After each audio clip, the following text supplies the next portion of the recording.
Aye, Frank. Aye. Could I have a roll call, please? All right. She was ready. Mr. Emmerholz, Present. Mr. Bott, Mr. Brennan, Ms. Wilder, Present. Ms. Diacchio, Mr. Jackson, Present. Ms. Goodwine, Here. Ms. Bellator, Yes. Mr. Shatina, Yes. Mr. Caputo, Here. Mr. Norden, Here. and Mr. Jordan. All right. Understand. All right, did I Flag miss salute. anyone? Open public meeting. To the flag of the United States of America and to the republic for which it stands, one nation, under God, indivisible, with liberty and justice for all.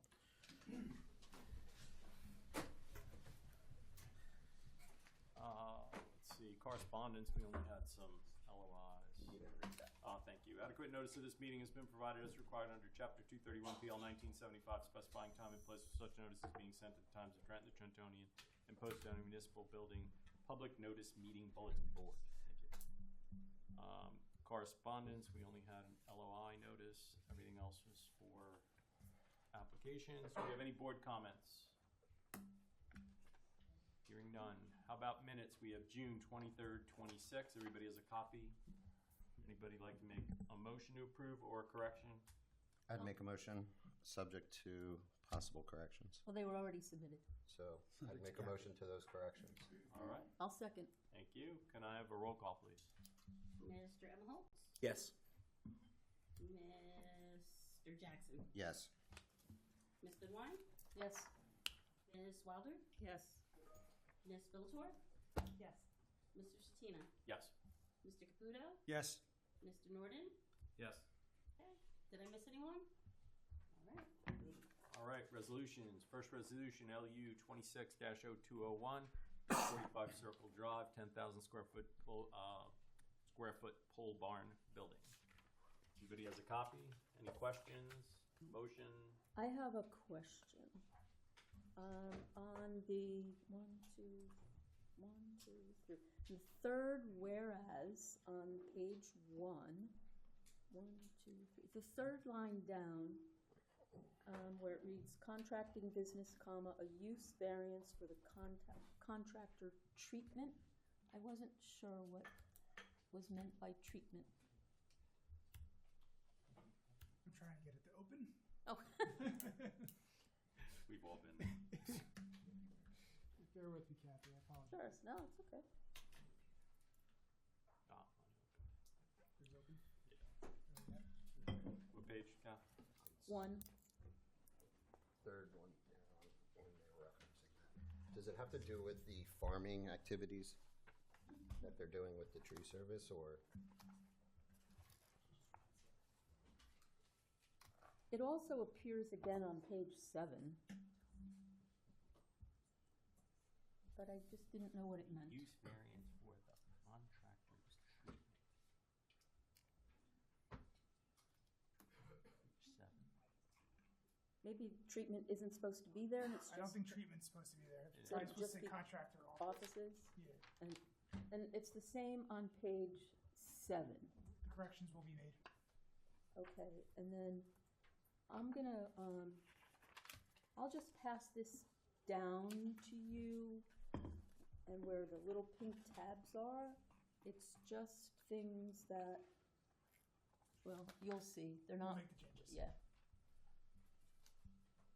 All right. Back to my question. Motion with those corrections.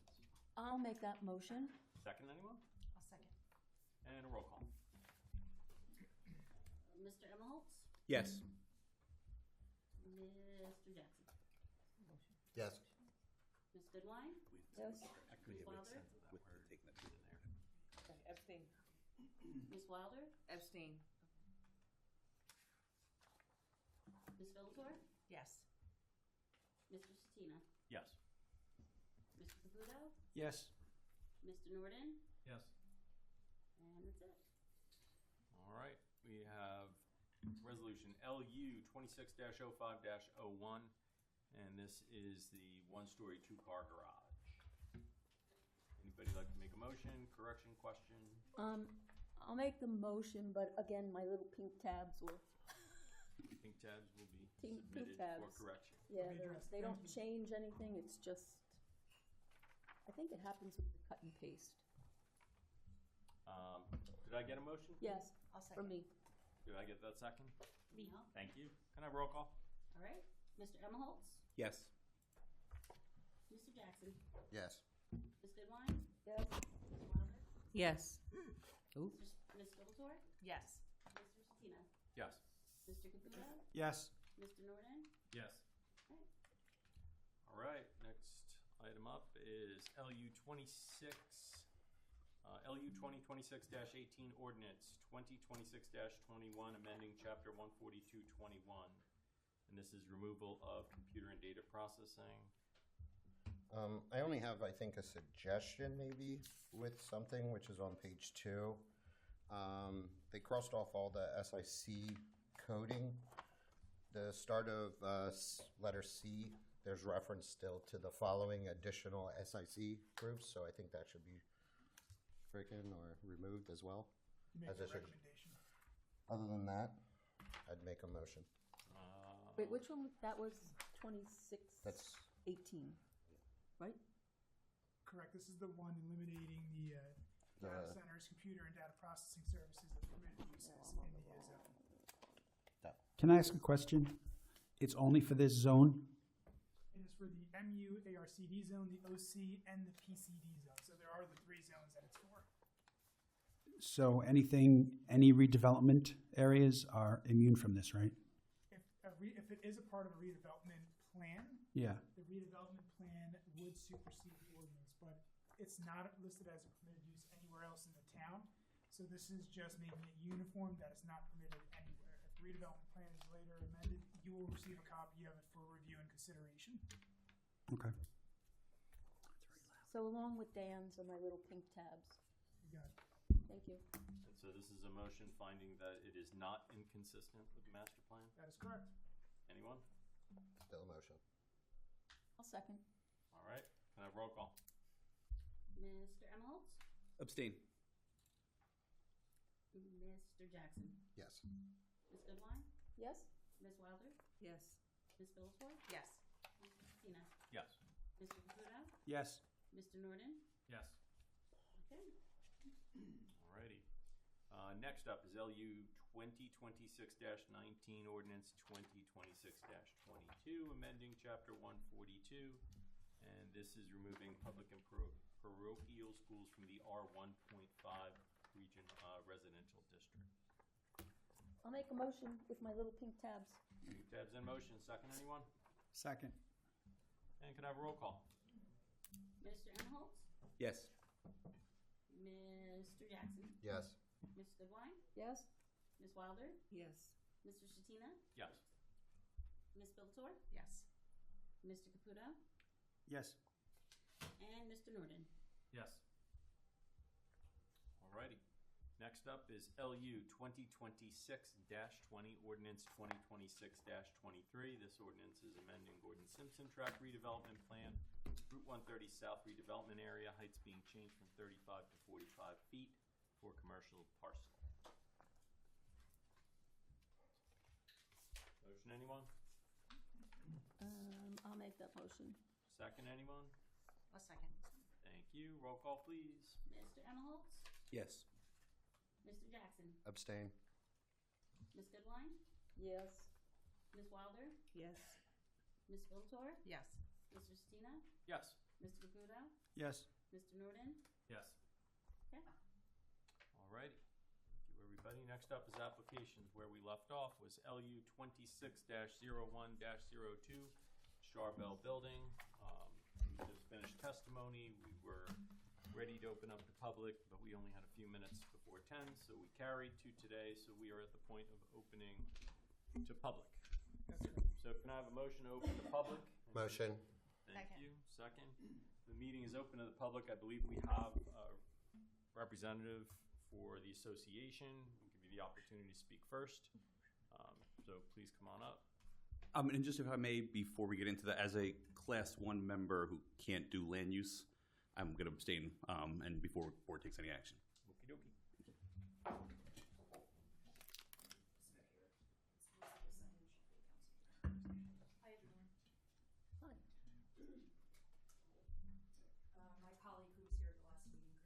why I'm here. Alexandra Tasic from Becker and Polyakoff on behalf of the Union Lofts at Town Center Condominium Association. The biggest point of contention that the association wants to note with the development is the traffic and the potential for significant increase in traffic and how it's going to be forced, essentially, over and through the property that the association owns, which is adjacent. So I don't know if, oh yeah, perfect. The main document that I think it's the easiest one to navigate, no pun intended, was the parking exhibit, which is the third sheet in, yes, so the Union Lofts at Town Center is the building in the upper left. That's in all white in the left-hand corner. You need a pointer? Do you have a, oh, Yeah, yeah. he's got the killer one on. Always looking at it. Haven't used a pointer in a very long time, I'm excited. First thing you're supposed to do is shine it in his eyes. We make sure everybody does that at least once. So, yeah, Union Lofts are right here, if everyone can see. And then, I don't even know if the pointer's needed for this part, but if you look in the bottom portion of where the Union Lofts is, there is still the white area because that's the property that the association owns. That white, it might be easier if I go closer to the pointer's slide. This area right here, that's white, is an egress point for this lot. The association owns the point of exit for this whole lot. So that means anybody that is traversing through the lot will exit there. Now, the gray area is obviously part of the applicant, so this area here that they have, that is an entrance point, which they own. I don't know why, it doesn't make much sense, but the ingress point is owned by Charbel, the egress point is owned by the association. And then you have the entirety, this whole thing, for the proposal that is going to be used for a variety of reasons.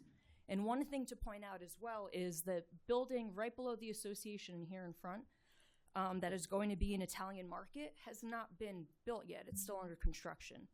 So any analysis that was done for traffic up to this point, which I believe the traffic study that was provided with the application, I just don't want to misstate anything, was dated January 5th, 2026, does not take into account anything for a market that is going to be in place in the front here. So that means people that are going in and out of the market, which I believe, and unit owners that live in the area can point this out, and just for, I don't live there.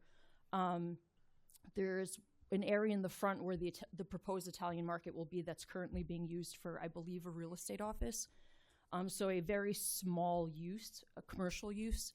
When the Italian market opens, that whole building, it would obviously be much more traversed and more activity. Foot traffic and commercial traffic and vehicular traffic. So there's already a lack of analysis to that within the traffic study. Unless it was provided later and we didn't get a copy, no new traffic study has been done. And the point in the traffic study, there's just kind of a bald assertion that there will be it will be an insignificant increase potentially during Saturday midday peak hours was made towards the end of the traffic analysis. And again, this analysis was done before the Italian market is even finished being built. So we have no idea what it will look like when significantly more people are going to be using a place that they are encouraged to use because there's, it's a market. We want customers to go there and use it. So people will be at the market, they'll be traveling all over the space, and then one of the only points of egress is on the association's property, which is that white area that I pointed out before. And no mention has been made in anything thus far in the application about what will be done for that forced point of exit. There is an area of, sorry, forgot about the pointer. Here, there's a small area where it's also another point of ingress and egress, but there is a traffic diamond there, and it's a very tight, narrow corner. And that's only for that area there. So if people are looking to exit onto Robbinsville, Edinburgh Road, they will have to use the association's point of exit. That's their private property. And it's residence. It's residential use. People are coming in and out of the building in the front. Children, elderly, everybody that's there is going to be living in that building that is adjacent to this area that hasn't been thoroughly vetted for traffic and forced traffic. And again, I just want to reiterate, when this study was done in January, I'm not sure exactly if it doesn't seem that the study had enough varied times that were allotted for it, but the Italian market was not completed. Still isn't completed. I don't know when it's going to be completed, but it's basically a building under construction right now, so that will have significantly more traffic. And then the other thing that I wanted to point out, which is noted on this, so this area here, the blue strip, it is noted in the key that's provided that is residential building, and it says Union Lofts and 24 spaces. There's currently an easement there that the association has for parking. And they also, as part of their easement, which was not mentioned in anything, it's a public record, it could be pulled up through the county portal, but the easement provides that the association will maintain those spaces. So the association is going to allegedly, pursuant to this application now, be maintaining, plowing, striping, anything that has to be done for use, that isn't theirs, and will be forced extra traffic in the area for something that they maintain. So there's obviously the association is concerned about the traffic impact, and we don't think a careful enough traffic study has been done with the uses that are currently in place, let alone what it will be like once the Italian market is actually open and running. And that is everything that I have thus far, and I'm sure more people will speak to it, but it's, again, like I said, the concern, and I don't know why it was done this way, you have one point of entrance that a different entity owns, the point of exit in the lot the association owns, and they're going to be, so the increase to get in and out, or excuse me, not in, because they don't have any say over that, to get out onto Robbinsville Edinburgh Road will be on private property, because they own that whole white stretch of street in front, including if somebody wants to leave that other area by the parking. So let's say you're leaving the blue parking and you make a little left here, that's private property. That's the association's roadway. So it's basically like, oh, don't worry about it. There may or may not be extra cars, and they'll just go over the association's property. That's private property that the association owns that abuts there, especially because they own the exit. So I don't know how anybody else would use that exit unless when they're leaving this area, they go through the association's private street. That's all that I have. I'll leave this up here in case anybody else wants to use it.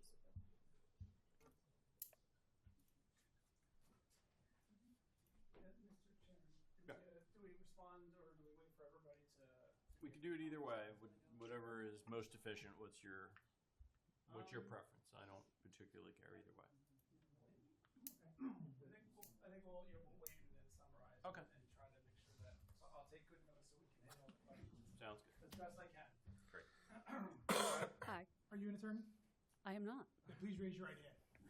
Do you swear affirm, tell the truth, nothing but the truth, so help you God? I do. Please state your name and spell your last for the record. Margaret Sherman, S-H-E-R-M-A-N. S-H-E-R-A-M. No, M-A-N, like the tank. Got it, Sherman Tank.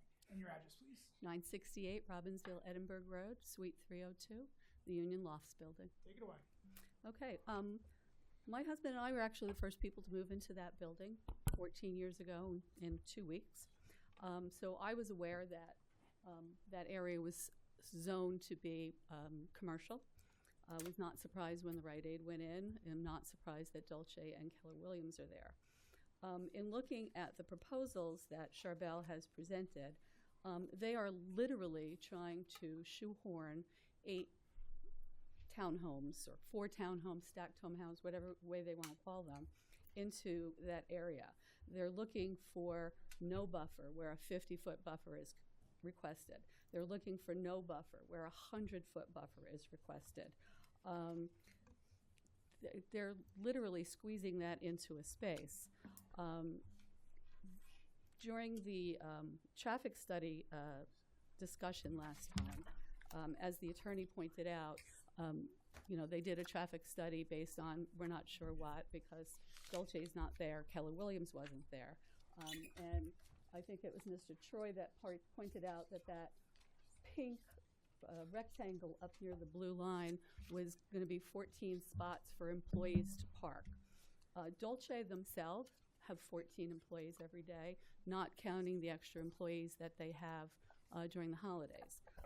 I've been coming home at different times, different days of the week, and Keller Williams has anywhere between 17 and 21 cars parked in their parking lot every single day, not including days where they're having some kind of open house or something. They've had that twice already, where all of the parking spots have been taken by Keller Williams people, and then they're going into the back parking spots, which include parking spots for the residents of the building. There's 39 units in the building.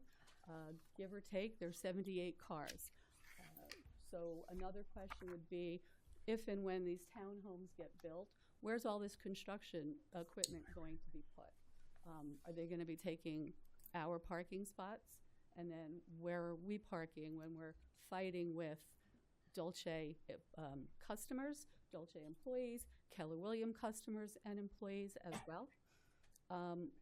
What is going to happen with our parking if and when they need to start digging up for water lines, electrical lines, cable lines, and everything else? It's big equipment. Where's it going?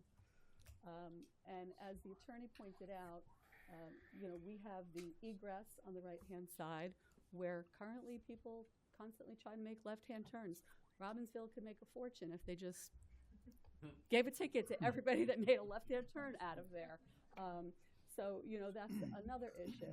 I believe it was Mr. Caputo last time that asked where the Union Lofts building even was, because it's not even labeled on the map. So the traffic study did not take into account the 39 units of traffic that come in and out of the building, the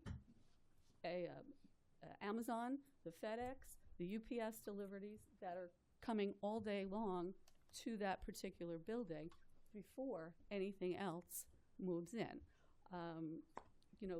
We own a lot of that stuff. There's wear and tear.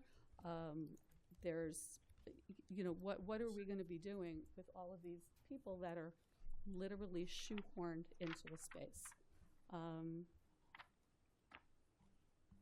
That's what I have. Thank you. Thank you very much. Not an attorney. Do you swear or affirm to tell the truth and nothing but the truth to help you God? I do. Please state your name and spell your last for the record. Kristen Wade. I'm going to spell my first as well. Christin. The Wade is easy. Wade. 968 Robbinsville, Edinburgh Road, Suite 213. Take it away. I'm also here to object to the proposed townhome development. Again, there's been no new traffic study. Union Lofts wasn't considered in that, and we have a market that's not even open, as we've heard from the previous two speakers. Doesn't cover the existing condo building, all 39 units, and does not really reasonably estimate the traffic in the new location. It was also mentioned in the initial presentation the last time, and was kind of glossed over that the traffic patterns here that are being proposed for this new development involve private roadways, and no one has questioned this. Union Lofts Condos owns roadways in and around the building. We're unable to even get municipal snow removal because we're told it's a private roadway. No municipal garbage either, because it's considered private property. I'm going to use the pointer because I haven't used one in a long time as well. How do I turn it on? There we go. There we go. So we've got Union Lofts up here on the side. Yes, as the attorney pointed out, this is an exit egress way that is on Union Lofts property. Again, across the front of the building, we not only own the parking spots, we also maintain lining, paving, striping of the roadway across the front of the building. So anyone that wants to go out towards Union Street to possibly be the only legal place to make a left-hand turn is transversing through our private property. This area, yes, the blue is our parking spaces that are deeded to us through an easement. The easement also includes the roadway backing up to those parking spots, is where, again, we are legally required to pave, line, snow remove, stripe those roadways as well. So that's at least the traffic study. We've made mention here before that I'm not sure that you guys are aware that how much we actually own as the condominium association. Anyone required to exit to Robbinsville Edinburgh Road is passing through our property in some capacity.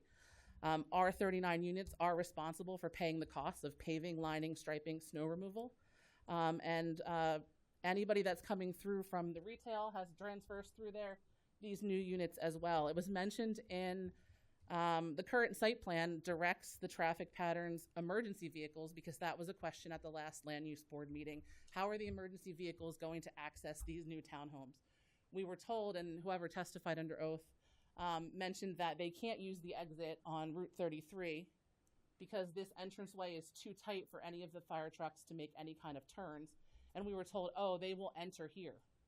If they can't get, I'm assuming because the fire department lives out here, they are not going to go back out onto 33 and make a right-hand turn. They are also going to have to come back out through our easement and across the front of our property and either out the roadway we own or out through Union Street. In addition, so that's not even just including the emergency vehicles. We're talking waste removal, snow removal, mail, Amazon, directly through there. I think it's, a little foolish to suggest, as Mr. Troy did at the last meeting, that Amazon is just going to come in here, deliver to these townhomes, turn right around and go back out, and will never touch any of this private property. It's more realistic to assume that snow, trash, mail, Amazon will be transversing either the easement that we own, maintain, line, and stripe, in addition to passing through our property in some capacity throughout their workday. So anybody, of course, making a left legally, as Margaret pointed out, has to do so by going across the front of our building and out of Union Street. In addition, some of the employee parking that Margaret was pointing out was here. The 7 spaces on this side of the parking spot that back up to our easement are currently being maintained by Union Lofts, lining, paving, striping, and snow removal, and are being utilized by our residents as per diagrams we have been provided for the last 10 years by Charbel. Now suddenly this is employee parking to meet a minimum for this project. The influx of these heavy vehicles is going to be a problem. You're taking retail cars and now turning things into waste removal, snow removal, delivery trucks, mail. Any of that stuff is potentially passing through our area. While Charbel presumes to construct these units, where are they going through? Are they going through our private property as an entrance and exit as well? Or will they be using, as Mr. Troy suggested, going in on 33 and turning right around and going back out? The influx of heavy vehicles, increased traffic because of retail and residential cars, raises significant concerns regarding safety and also infrastructure wear and tear that fall to me and my 38 neighbors, and of course our private property access. Due to the increase in traffic, this could also decrease the asphalt's lifespan quicker than we would be normally required to replace and upkeep. We currently also deal with people already not wanting to make a right at the light from 33 to Robbinsville Edinburgh Road and actually cut through from 33 and speed through our lot via Union Street. We've had multiple accidents already with just residential traffic at the Union Street crosswalk in and around our building. Most recently, 2 cars ended up on the front lawn of the town center homes across the street from us at Union, and one of my neighbors that is here this evening was actually hit leaving our building and was mowed down by a car, requiring months of rehab in the hospital. And now you're not only sending cars that are visiting, normal pedestrian cars visiting retail locations, now you're talking about sending heavy vehicles through that exit as well, and it's a safety concern. I don't want any more of my neighbors hit and in the hospital. I'm also concerned about the lack of retail parking if these are built, regardless of the insurance that this meets code. We saw this firsthand on Keller Williams opening day, where every retail and overflow lot where this construction is expected to take place was filled in its entirety.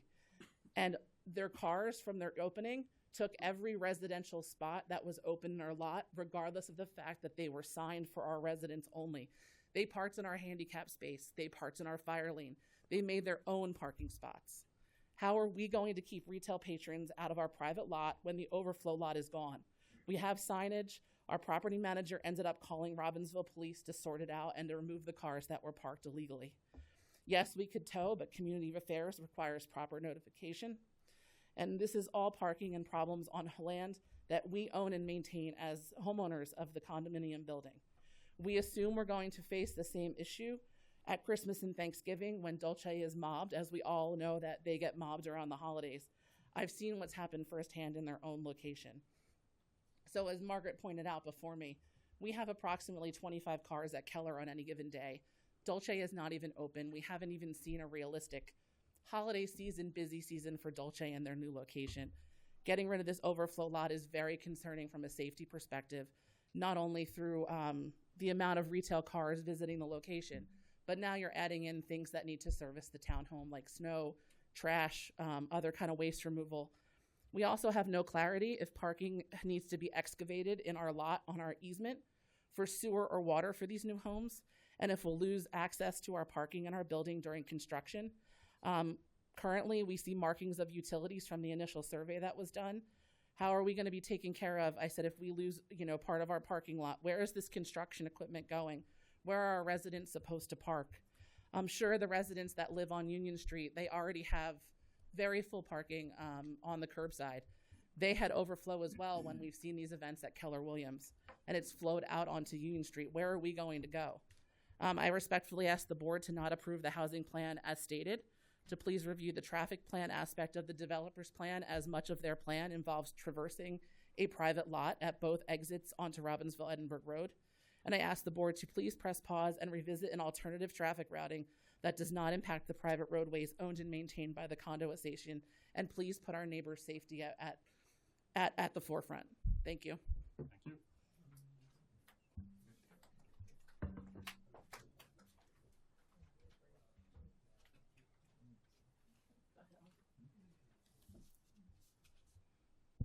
Please raise your right hand. Do you swear or affirm to tell the truth and nothing but the truth to help you God? I so affirm. Please state your name and spell your last for the record. My name is Kimberly Halen. My last name is spelled Halen, and I live at 968 Robbinsville Edinburgh Road, number 112. Len, just like Van Halen. Got it. Now everybody knows. Good. Take it away. All right. I'm sorry, I don't remember which board member asked about the buses around here. There are a couple of bus stops on Robbinsville Edinburgh Road. Never mind. They are both north of the buildings. One is 50 feet south of Park Street. That one if you're going south.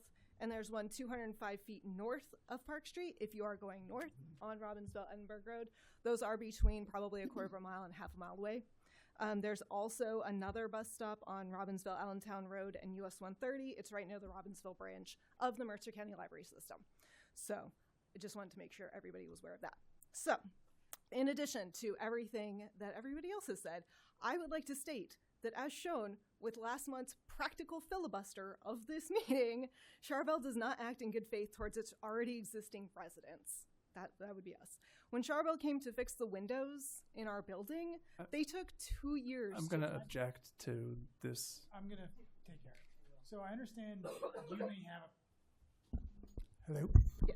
So I want to make sure that they're Yeah. catching me.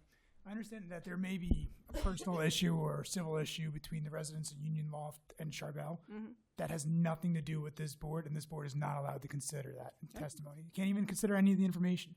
This board can consider the application, the traffic impact, site circulation, how it complies with the township's land development ordinances, and if the variance relief should be granted. That is what this board's charge is. So I understand why you have an issue with Charbel. It's irrelevant for this board, so All right. Well, don't go into it. let me sum up then. Charbel does not act in good faith, as has been shown by the people talking about where the property lines are. That is not good faith. And I think you guys should definitely take a second and really think that if they're not going to act in good faith towards the people that already live there, will they be acting in good faith with the new people that would be living there? Thank you for your time. Thank you.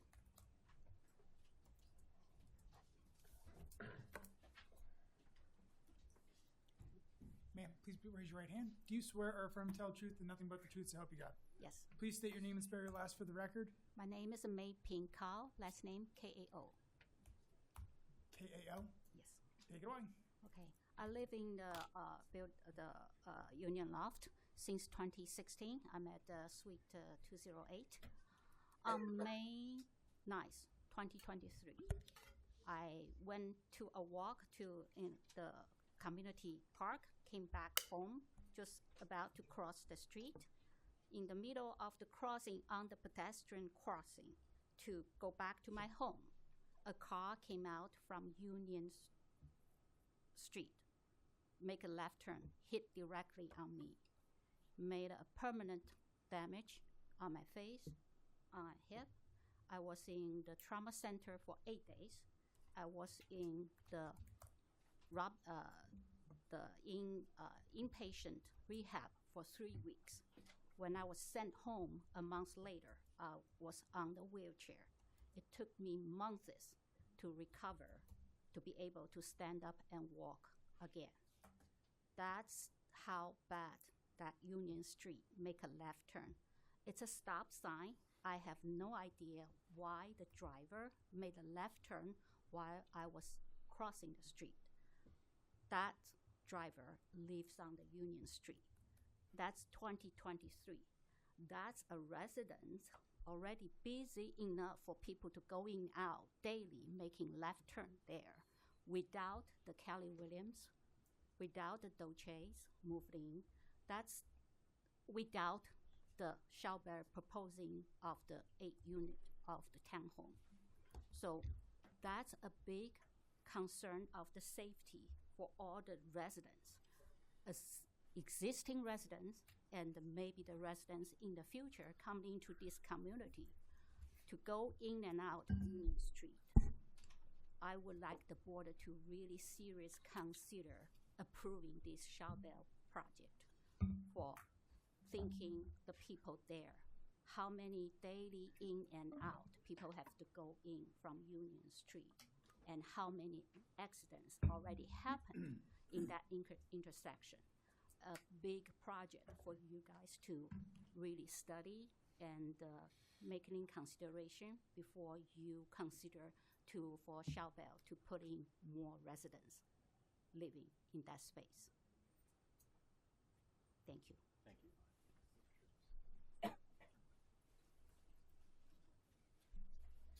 Sir, before you begin, please raise your right hand. Do you swear or affirm to tell the truth and nothing but the truth to help you God? I do. Please state your name and spell your last for the record. Charles Macaulay, MCAULEY, 968 Robbinsville, Edinburgh Road, number 112. I'd like to speak to the variances. Request for variances. Building on everything my neighbors have spoken with you about so far this evening, and the fact that in order for this project to move forward, Charbel needs more than one variance to do this. In other words, special permission to begin to do this project. There is no reasonable way, based on a flawed or incomplete traffic study, the ingress and egress patterns here, the amount of people that are going to be parking there, the success of Dolce and Clemente, who would need that parking, the construction equipment, the destruction of the parking lot, the undergrounding of all the water pipes, combine all that together, there is no reasonable argument that can be made for granting variances on this project. The project doesn't belong there. It might belong somewhere else. Charbel's done great work. The town center is magnificent, but this project does not belong on that site. Thank you all very much. Thank you. Please raise your right hand. Do you swear or affirm to tell the truth and nothing but the truth to help you God? Yes. Please state your name and spell your last for the record. Shannon LaJoie, ShanonLaJoie. Take it away. I'm a resident at Union Lofts, Unit 209. I've been there for about 5.5 years. So this is my first kind of foray into this this land use meeting. On top of what my other neighbors have mentioned about the parking and the safety going through, poor Judy has been hit, which is absolutely horrific. I'm thinking back to the first board meeting and where the estimate of parking came from, and it was assuming it was 2 cars per unit. But some of the houses in the neighborhood behind me are five-bedroom houses. There's a lot more than 2 cars per house back there. So I think this parking estimate was just pulled out of thin air. It really just needs to be a proper parking and traffic study, because the volume of traffic coming in is significantly underestimated. I'm really concerned about the safety of my neighbors, my dog, myself when I walk, and it's not right. Thank you. Thank you.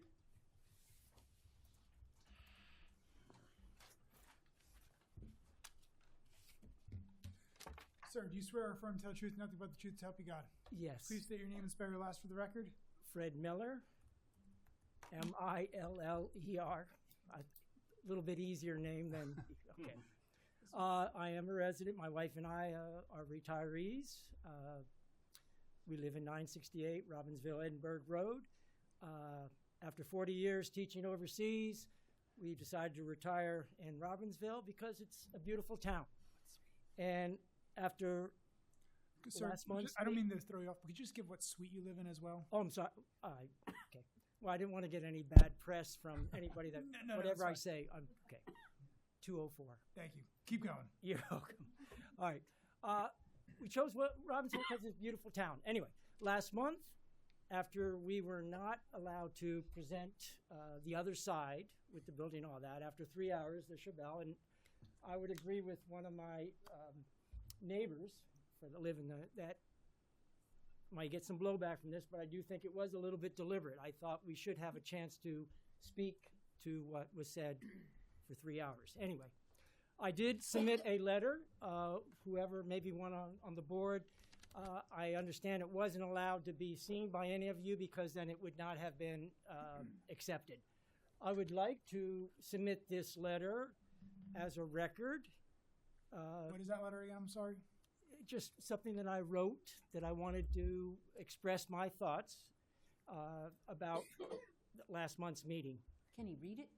Can you read it? Just No, read I won't. Okay, I'll condense it. One, it asks all of you, does anybody actually taken a walk around that area and has seen the area? Some of you.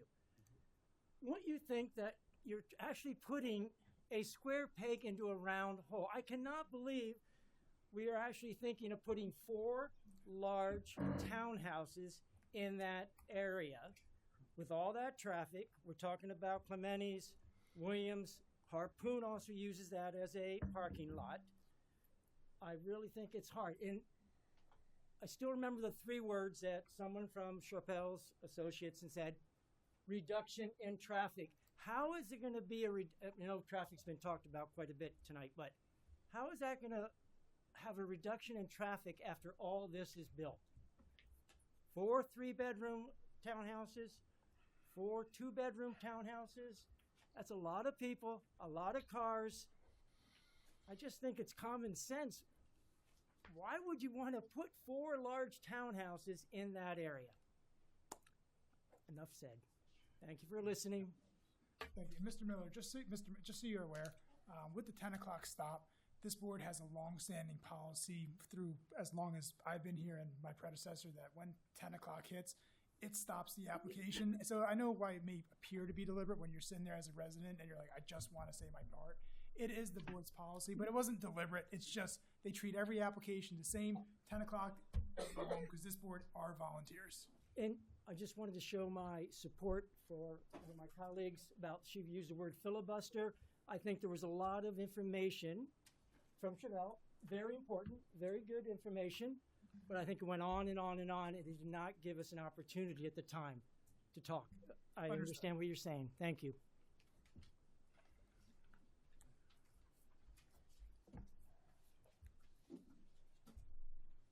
Please raise your right hand. Do you swear or affirm to tell the truth, nothing but the truth to help you God? I do. Please state your name and spell your last for the record. George Ponturiero, Ponturiero, And your address. 58 Spring Garden Road. Take it away. Okay.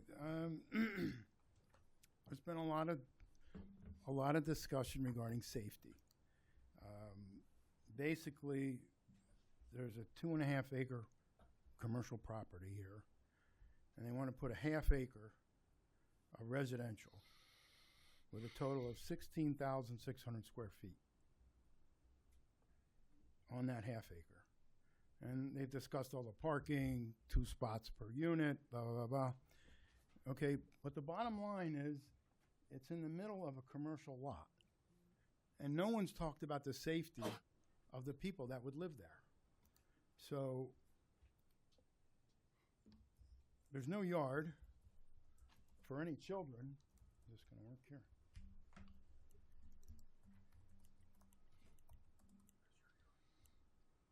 So they said that on that other plan, they would walk through here to this area here where the park is.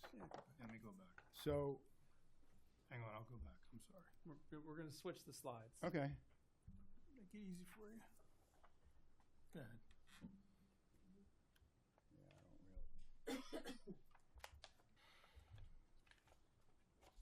All right, so they would go from here to here.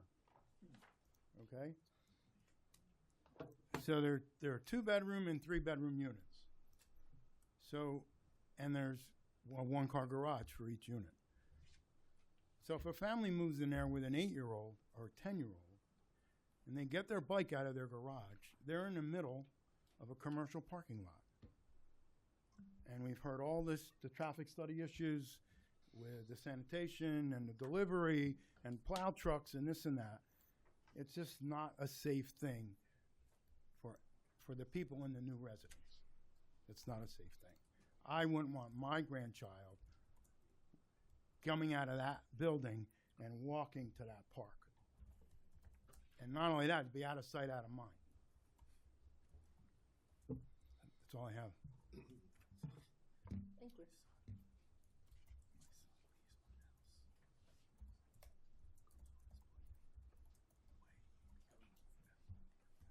All right, please raise your right hand. Do you swear or affirm to tell the truth and nothing but the truth to help you God? I do. Please state your name and spell your last for the record. Claire Peralski, Parolski, and I live at 968 Robbinsville Edinburgh Road, Unit 309. Take it away. You know, for those that don't know, 309 actually looks out onto the parking lot from the 3rd floor. Great view of a parking lot. I actually like it because I don't get the road noise from Robbinsville Edinburgh Road. May have planned it that way.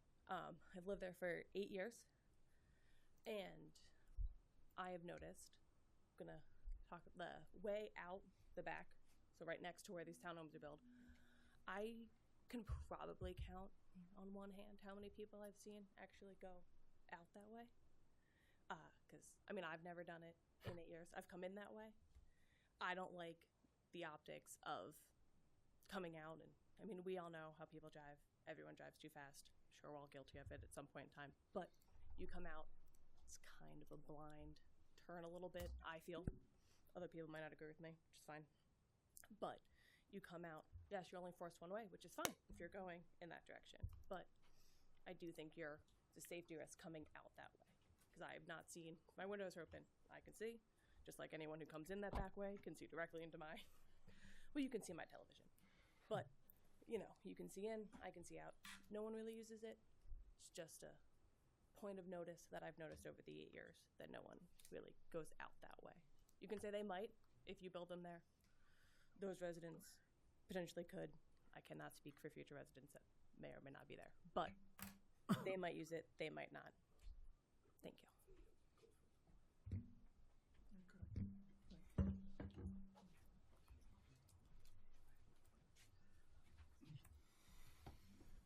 Hi. 1 second, I just typed what I lost to do. Please raise your right hand. Do you swear or affirm to tell the truth and nothing but the truth to help you God? I do. Please state your name and spell your last for the record. Alice Mizak, Mizsak. I live at Union Lofts in Unit 206. Take it away. Okay, a lot of the comments already brought up I have on my list, so I'm not going to repeat. And I was just curious, just my own, I was here for those 3 hours, the last meeting, and I was wondering from then until now, did any of you ever like take a few minutes to drive over there and do the in and outs and just to see what we were talking about? You know, that little entrance off of coming from Allentown. You can go in. If you come out, you have to make a right. The little entrance coming in between the Rite Aid, what was Rite Aid and us, little teeny thing to in. You come out, you can only make a right. So Union Street, our road, goes to Union Street. So it's the only place where people can make a left or a right and get out to Robbinsville Edinburgh Road and make a right or a left. That's the only place you can do that. So the whole area would be squeezing out our way. Look how small that area is stuffed in a big building. all of those spots would be gone, and the building would be like touching the edge and touching the Dolce and Clemente building. I take walks, and even today, the whole parking lot was taken by Keller Williams. Dolce hasn't even moved in there yet. And even if they park in our parking lot, it's an awkward walk to get over there if you were going to use, along our parking spaces. Even if someone parked there, that's like an awkward walk to get to Keller Williams or Dolce and Clemente. And to squeeze in that stackable, it looks slummy to me, that putting people on top of each other like that, and to have every one of those units is two or three bedrooms. That's a lot of people, and everyone gets one garage and one little driveway behind it, which means they're always blocking. The same family would say, "Oh, go park over there because I need to get out later," whatever. Like, they're going to take more parking spaces than two each. I mean, it's definite, and a lot of people have the garage filled up with crap. They don't even use it for their car. So it's ridiculous to think 8 small parking spaces for all of those people is going to be sufficient. It's just not safe. And like the other people said, to get in and out, it's like I come in this way from Allentown, make a right into the building, and you have to go like this to get to our area. Only because I'm coming from Allentown. If you come in the other way, you feel like you're going to get hit just slowing down to make a right. And the only safe place is Union Street. And like everyone said, we own that road to get in and out. And our garage opening is there. So, there's a lot of traffic with the big trash trucks coming in, taking garbage and everything else. And it's going to be double, tripled, how many times more noise and public, it'll just be crazy. It'll just be impossible to really, guarantee safety and just looking at that space, how can another whole building be fitted in there? It's just nuts to even think about the possibility. So, and I just thought, the noise, the disruptive, during the construction period, which God knows could take years, years, the way things have been, in my opinion, since I've been living there.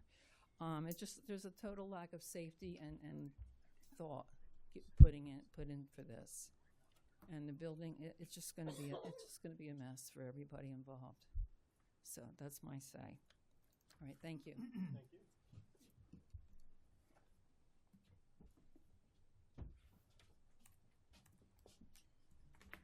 Please raise your right hand. Do you swear or affirm to tell the truth, nothing but the truth, so help you God? I do. Please state your name and spell your last for the record. Patricia Van Heise, capital VAN, capital HISE. I am at 968 Robbinsville, Edinburgh Road, Suite 304.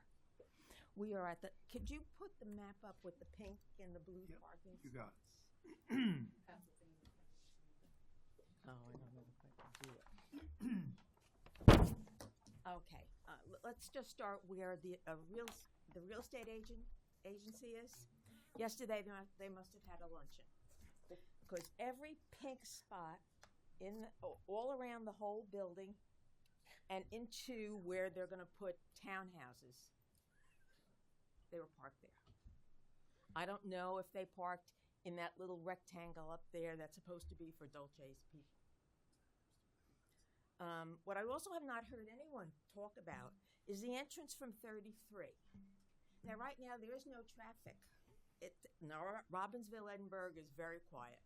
No middle school, no high school. Route 33, and that entrance right there by us, the kids fly through there in the mornings between 6:30 and 7:30 to get to school. Not only kids, they come off of 33. Let's see, is this it? They come here, and then they fly here, and they barely stop. They get here to Union, and then they go down to the school. We have teachers, we have Quick question. students. Is that because they're trying to beat the light? Oh yeah, they don't want to. They Yes. don't want to wait at that light. When my dog was alive, we were lucky. I was lucky that I could get away from them because they are flying, and there's traffic. And so you're going to put townhouses all along here, right? Where are they going to be? Right there. All right. And so you got these people, and it's just not students. It's the people that live over here on our side in the town center. They also park there. They also cut there. And then you have the people that live right along here. That's their back driveway to their Alley. so they also come along and they come through here, all through our spots.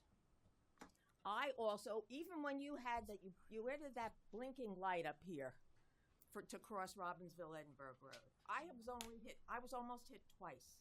The first time I could actually touch the car because people were flying along here and they have to make a left, and the only way they can make a left here is along Union. They can't make the left here, although some do. All right? So, I mean, we're talking about squeezing all this whole area. Now, we've been in our building for 12, 13 years. We knew that this was going to eventually be some sort of, at one time they talked about McDonald's, whatever. Then they went and they made a nice big parking lot. But I'm sure when Dolce was told that this is, eventually going to be developed, I'm sure they didn't know that they were going to lose every single one of their spots. There's no spots for these people, for any of these people to park that come into, I mean, there's some spots for people that are going to park. They're going to walk all the way up and all the way around and go in here. It doesn't belong there. I mean, that's all I have to say.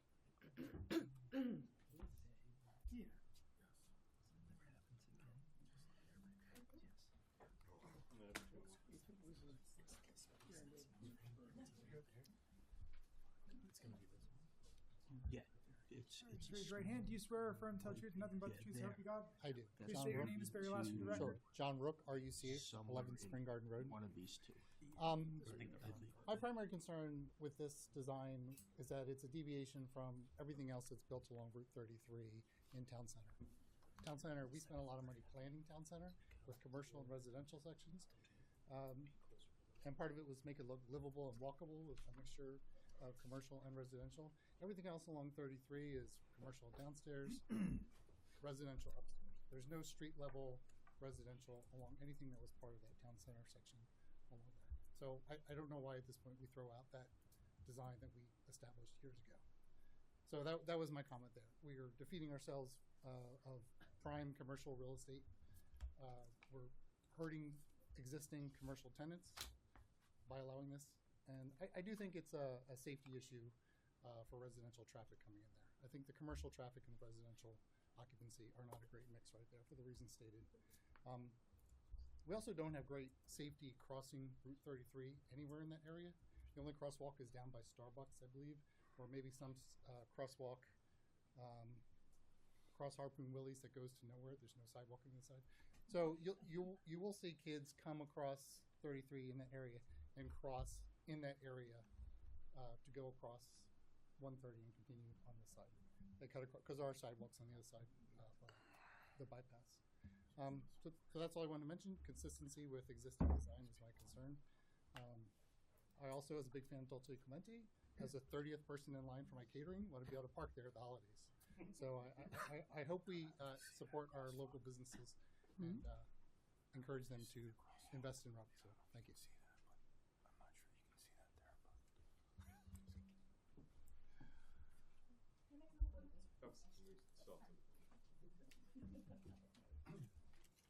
Sir, please raise your right hand. Do you swear or affirm to tell the truth, and nothing but the truth, so help you God? I do. Please state your name and spell your last for the record. Yeah, my name is Amit, AMIT, AGRAWL. Got it. I live at 208 Union Street. And I think the major concern here definitely is the children's safety. I mean, as is, it's not a secure area. I think not a lot of people stop on there. If you put a more house there, there will be a lot of commercial traffic, residential traffic, people meeting the new family, housewarming. I think there'll be no parking for anyone there. And I think I have seen this coming out from the loft and making left on Union Street. I have done one or two times. This Union Street, both sides are parked. So there is hardly any way to look left, right. I'm constantly navigating left, right, inch forward and make sure there is nobody there. My son recently got a driver license. The first thing I tell him, never make a left turn on Robbinsville, Edinburgh from Union Street. That's like a dangerous intersection. I always tell him go further down and make a left turn. So I think that will cause a lot of traffic issues. And I think, and I'm not sure a lot of you know, but the school is not offering any more bus service. They're stopping the middle school bus, high school bus. So a lot of kids would end up walking now. And with new houses, traffic, I think this might cause a lot of walking issues and someone might get hit. So I strongly suggest that reject this proposal. Thank you.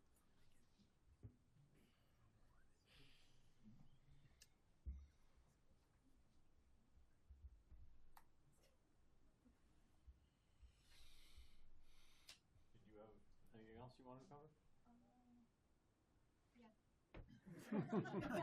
Give you that opportunity. Can you please just state your name again for the record? Sure, no problem. Shannon LaJoy, LaJoie, Unit 209. Take it away. Thanks so much. Forgive me, I forgot your name. Thank you so much for bringing up the crosswalk situation. There is no crosswalk from where these new townhomes are going to be and our building to cross 33, except to like nowhere. And I think there is a new coffee house going in on that little wedge corner. There's nowhere to get there. I just don't know how this is going to work with no change to the existing structure of the ins and outs, the ingresses and egresses on either Union or 33. That's all. Thank you.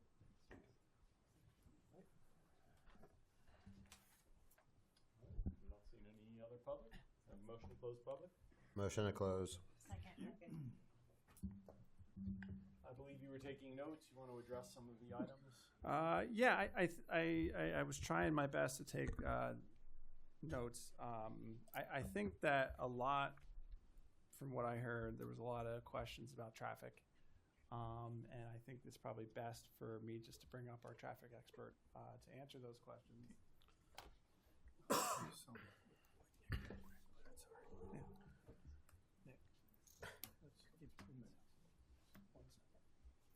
Yeah.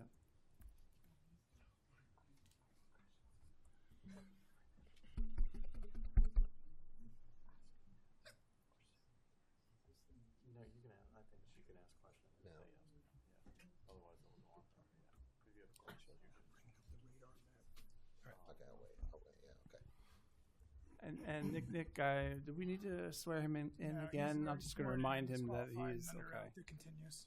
All right, Nick, you heard lots of the.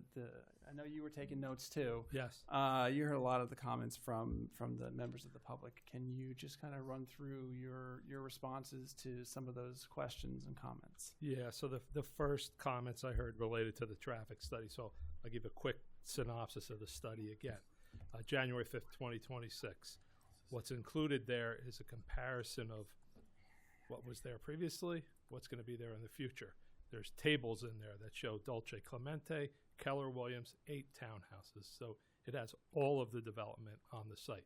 This specific approval here today is really just for 8 townhouses. So I talked about at the last meeting about how much traffic 8 townhouses generates. It's a handful of trips in the peak hour. So you're not going to know the difference as far as impacts to the surrounding roadways, whether there is or isn't 8 new townhouses on this piece. Then that kind of covers, I think, what's in the traffic study. So we did do a comparison of before and after, and we're a reduction in overall traffic volumes versus what was previously approved, and we prepared full traffic impact studies at that time. Since then, we've gone to NJDOT. They've approved a letter of no interest for our driveway on Route 33. So they agree it's not a significant increase in traffic, And from what I understand, we have a county approval as well. That's our other driveway, Robbinsville Edinburgh Road. There were questions on easements and all of that. I'm not going to talk about that. I'll leave that for someone else. But as far as how the site operates and how it operates now, from a traffic circulation standpoint, how it'll operate in the future, there's a few changes that occur due to this. So currently today, if you drive onto the property from Route 33, you drive about halfway up the property, and then there's an entrance into the parking lot. We'll go to the existing. So you see, you can come up here, you have to turn into the parking lot. This aisle right here is a one-way aisle. If people are ignoring it, it's been designed. There's an island there that channelizes the people into the parking lot.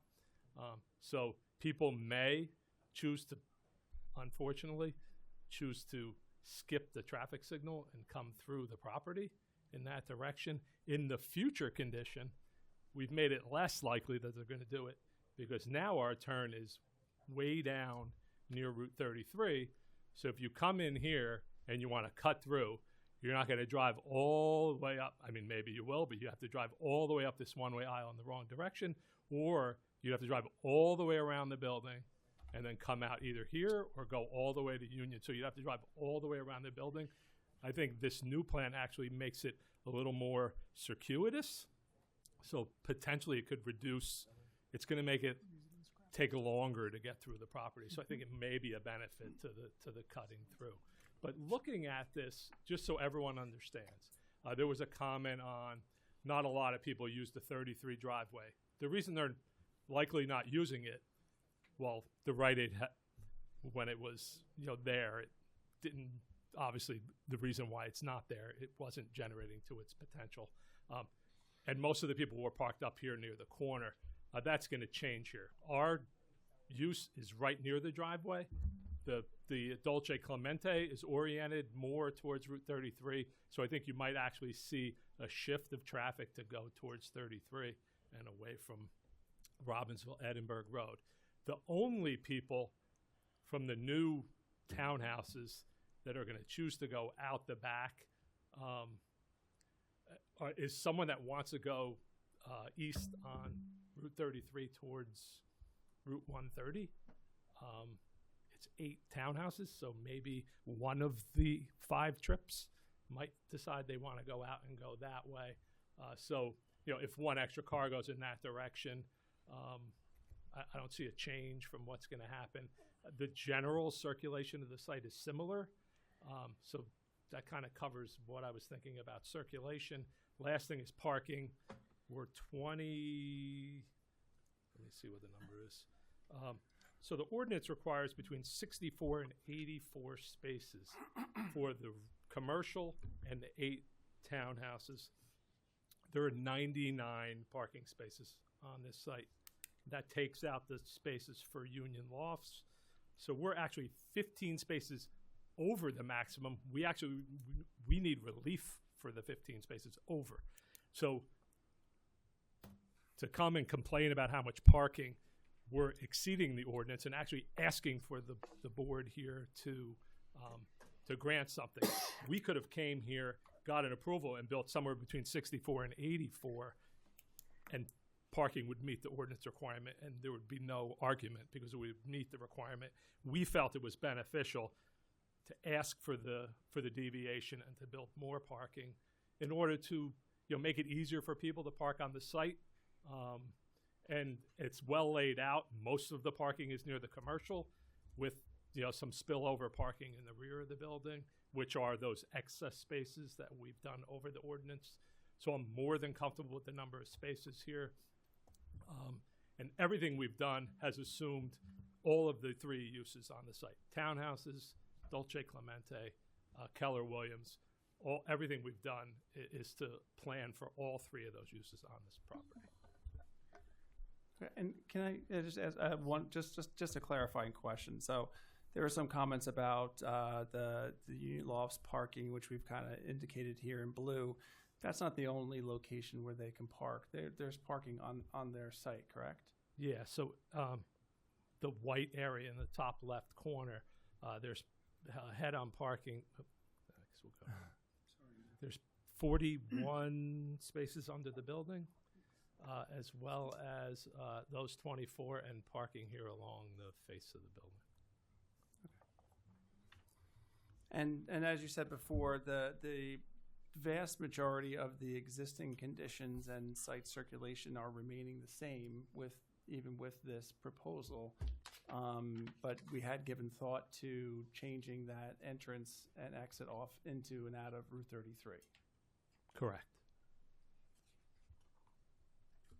Okay. Excuse me, can you remind me again of how many guest parking spaces were allotted for the 8 new stacked Yeah, townhomes? we started at 4, but I think we went to 6 because that hatched area that's currently there, we're going to remove and put 2 spaces, if I'm correct. You are correct. Okay, Thank you. you're welcome. I have no. My question was really the easement and the legality behind it, so I think Okay. I'm going to shift to you guys. the Okay, players. sure. Yeah, sorry. Well, I'll try to answer. What's the question on the easement? So I guess really the claim that it's private drive, but yet, I mean, as a resident, I always took it as part of the commercial use. And that was the way to enter and exit for commercial. The Rite Aid that was there, which I, personally used when it did exist. But so I'm trying to like understand, because technically, there was claims of trespassing, and when I went to Rite Aid, was I actually trespassing to get out of this property? I mean, so that's why here's an application that needs a claim of something that I thought was just public access. That's where I'm a little confused now. So the two properties work together. So they the Union Loft property and this property are two properties that work together. So they're using our property, we're using their property, and that is going to continue into the future.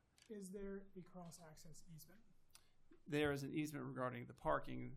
There is not. There is easement for the drive aisle. There is not a cross-access easement regarding the So drive it's a aisle. prescriptive easement. Correct. Got it. So there's. I know this is like translate. So, go ahead. Explain to them what a prescriptive easement is and why there is a prescriptive easement for that, even though there's not a formally recorded easement. So as I was saying, not using prescriptive easement, but the two properties work together and have been working together since they were constructed, and so each party has access and uses each party's property together as if it's their own. There was a question before, not a question, but a comment before about Union Lofts maintains a portion of that property that's used by the people who are coming off of lot 1.18, which is this lot. Charbel maintains their portion of that property for people who are coming in and out from the Union Lofts property, and also from the members of the public. So the two properties have been working together as if there is a recorded easement, even though there is not a recorded easement. And that is called a Prescriptive easement. There you go. And let me just qualify one thing. There is a existing parking easement, and that is not the entirety of the blue. That's the vast majority of the blue. There's 21 parking spaces. We've been discussing with Union Lofts, providing them with an additional 3 parking spaces, so that they have 24 parking spaces. And then the lead up is the commercial property. Is that condominium as well then? Or there is no, it's just the landowner is responsible for it right now? Correct. And then upon the subdivision, the residential units will have a association. Correct. The commercial will remain as is. Correct. Okay. I think I'm understanding this a little bit. It's unique that it actually happens. Yeah. Because it normally never gets that far, but how these lots operate, there's still an easement mechanism in the law for it. Yeah, sure. If it's okay, I'd like to have Tom Troy. He also wanted to address a couple of the comments from the members of the public. Thank you, Mr. Chairman. I'll be very brief. I don't want to filibuster. There were a few things said this evening that I really don't want to dignify, but there are a few things said that I think the board needs to understand more clearly. Mark, would you put up the last plan you have? That blue area is not owned by Union Lofts. There's a non-exclusive easement that we gave to the Union Lofts for, I believe, originally 21 parking spaces. Because they have the right to use those spaces, we have requested, and I believe over the years they've been maintaining part of that. There's been talk about snow removal and striping. All of those things are somewhat accurate. I don't believe they're entirely accurate because I heard that it was represented that they're paying for those things entirely on their own. That's not accurate. We're paying a significant amount of the I don't think we mocked anybody when they were talking. Thank you. I'll let the record reflect that without saying anything. All I'm trying to say is parking is a huge issue in Town Center. It's been a huge issue for the last 30 years. However, when you really look at it, there's some facts that shouldn't be ignored. There's a sense that people are worried about this being too tightly parked. I'd like to submit, if I may, 3 photographs from their parking lot that is relatively empty, but yet our parking lot has anywhere between half and 60% full with their cars. Part of the problem with Town Center, and we all understand it, nobody wants to play hardball about it, is that people don't always park where they're supposed to. That's human nature, especially when it's windy or cold or dark or whatever. Okay, I understand that. You can do the same thing here. I do it all the time. People complain, oh, there's not enough parking, I can't go to Di Lorenzo's, I can't do this. Why? Because the people who own a parking space, a covered parking space in the back that they get a deed to when they buy their unit, don't park there. They park where the customers are supposed to park. We've done everything, signage, towing, striping, colors, you name it. Sometimes it works, sometimes it doesn't. It's all about somebody following the rules. The bigger problem is we don't control these associations anymore. We're a minority shareholder we're not a shareholder at all in that association, that's theirs. But here where the lofts are, the only thing we still own is the ground floor retail and the 26 affordable units. Excuse me, 46, 26, sorry. Anyway, we don't enforce any, we can't. The only thing we can enforce is where we have jurisdiction over that parking, and we really don't even do that unless it gets crazy. So let's just stop this here. What does this issue with how they maintain that parking lot have anything to do with your application? I wish I knew, because Okay. I That's your really position, don't know. yes? That's my position, Yes. is I don't Thank think I know. But I'd like to offer these exhibits for your reference. Council, You can do with them what you wish. Excuse me. Beg your pardon? Council, can you just say what you said one more time, a little louder? Would we be able to review the exhibits? I'm actually asking council. Council even wants to admit them as evidence. Council, have you? I got more. We'll make more copies for you. Council? You Yeah. can have those. I think we could probably.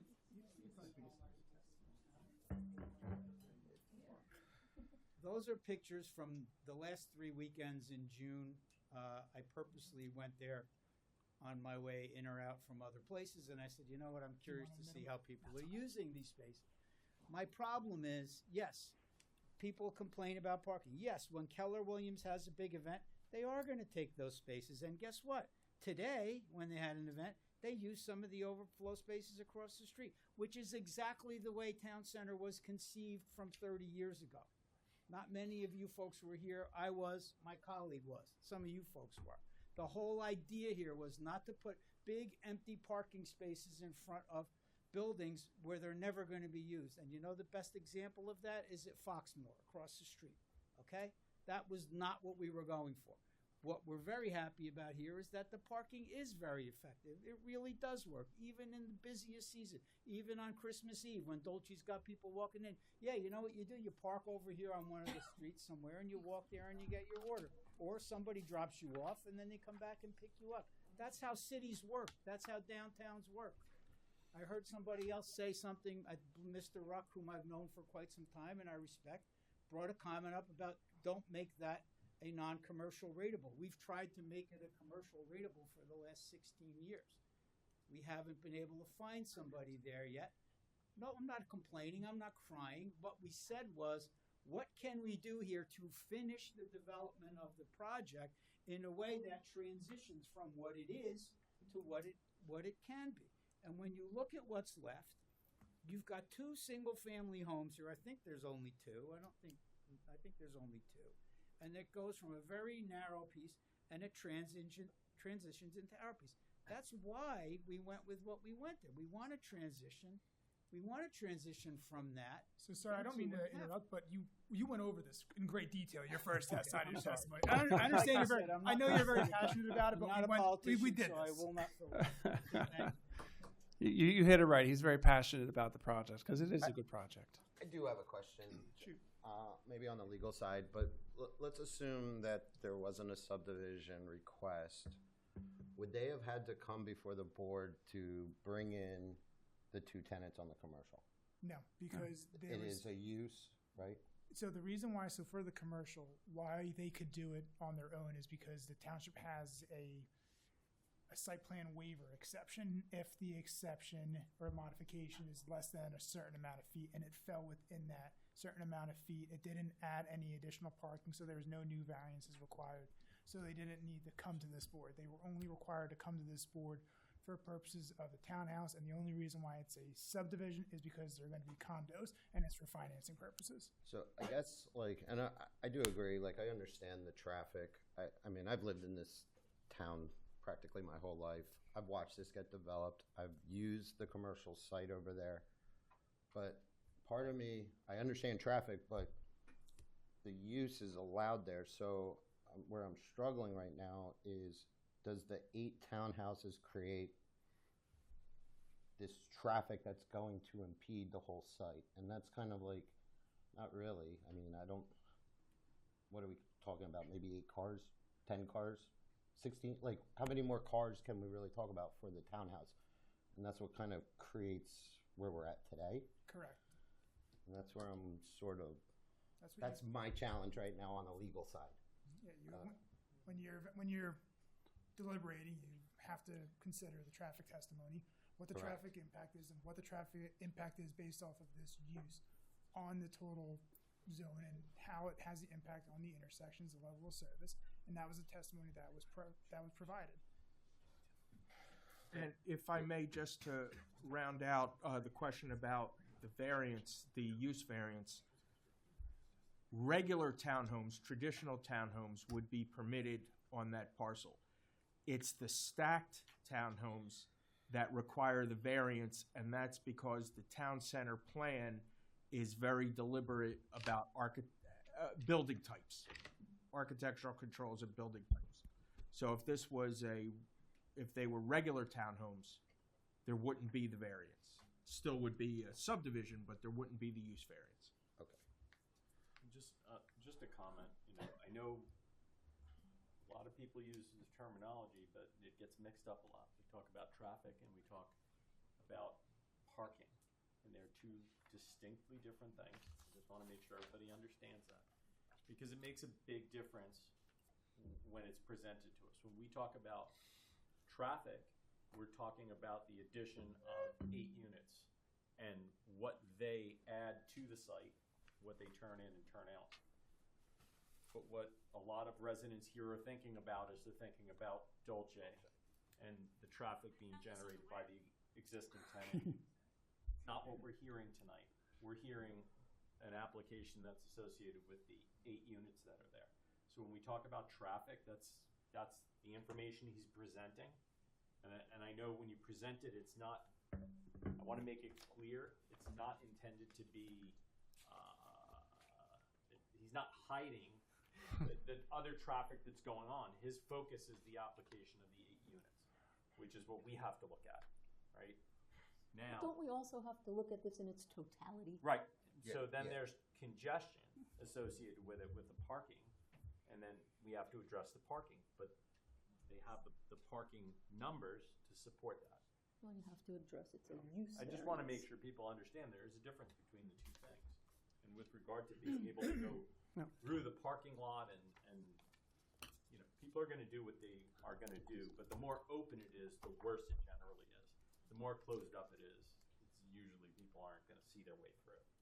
So, I just would like our legal side's explanation of prescriptive as it relates to adverse conditions, timing. If they complain about calling for tow trucks and things already, and they have it on record that they objected to the use of that right of way, how does that all work into this? So let me just. Yeah. I'll let you cover that. So prescriptive easements are something that in normal times do not occur anymore, because usually when a subdivision is filed and you know that a lot such as this intended to work together based off the parking lot, at that time cross-access easements are required. How many applications have we had where there's a subdivision for 2 commercial lots and we require a cross-access easement because there is a joint parking lot? Yep. You've probably seen dozens in the last 3 years. Yes. Now, historically, these prescriptive easements are most prominently seen and easiest to see whenever you go to a shore town. If you go to Lavalette, you go to Harvey Cedars, you go to any of those shore towns, and you see the long dirt roads and all these small little driveways, and it's because one person has a really long driveway that everybody else has a driveway that feeds off of almost like a Christmas tree. Well, that's their prescriptive easement on how they access into their property.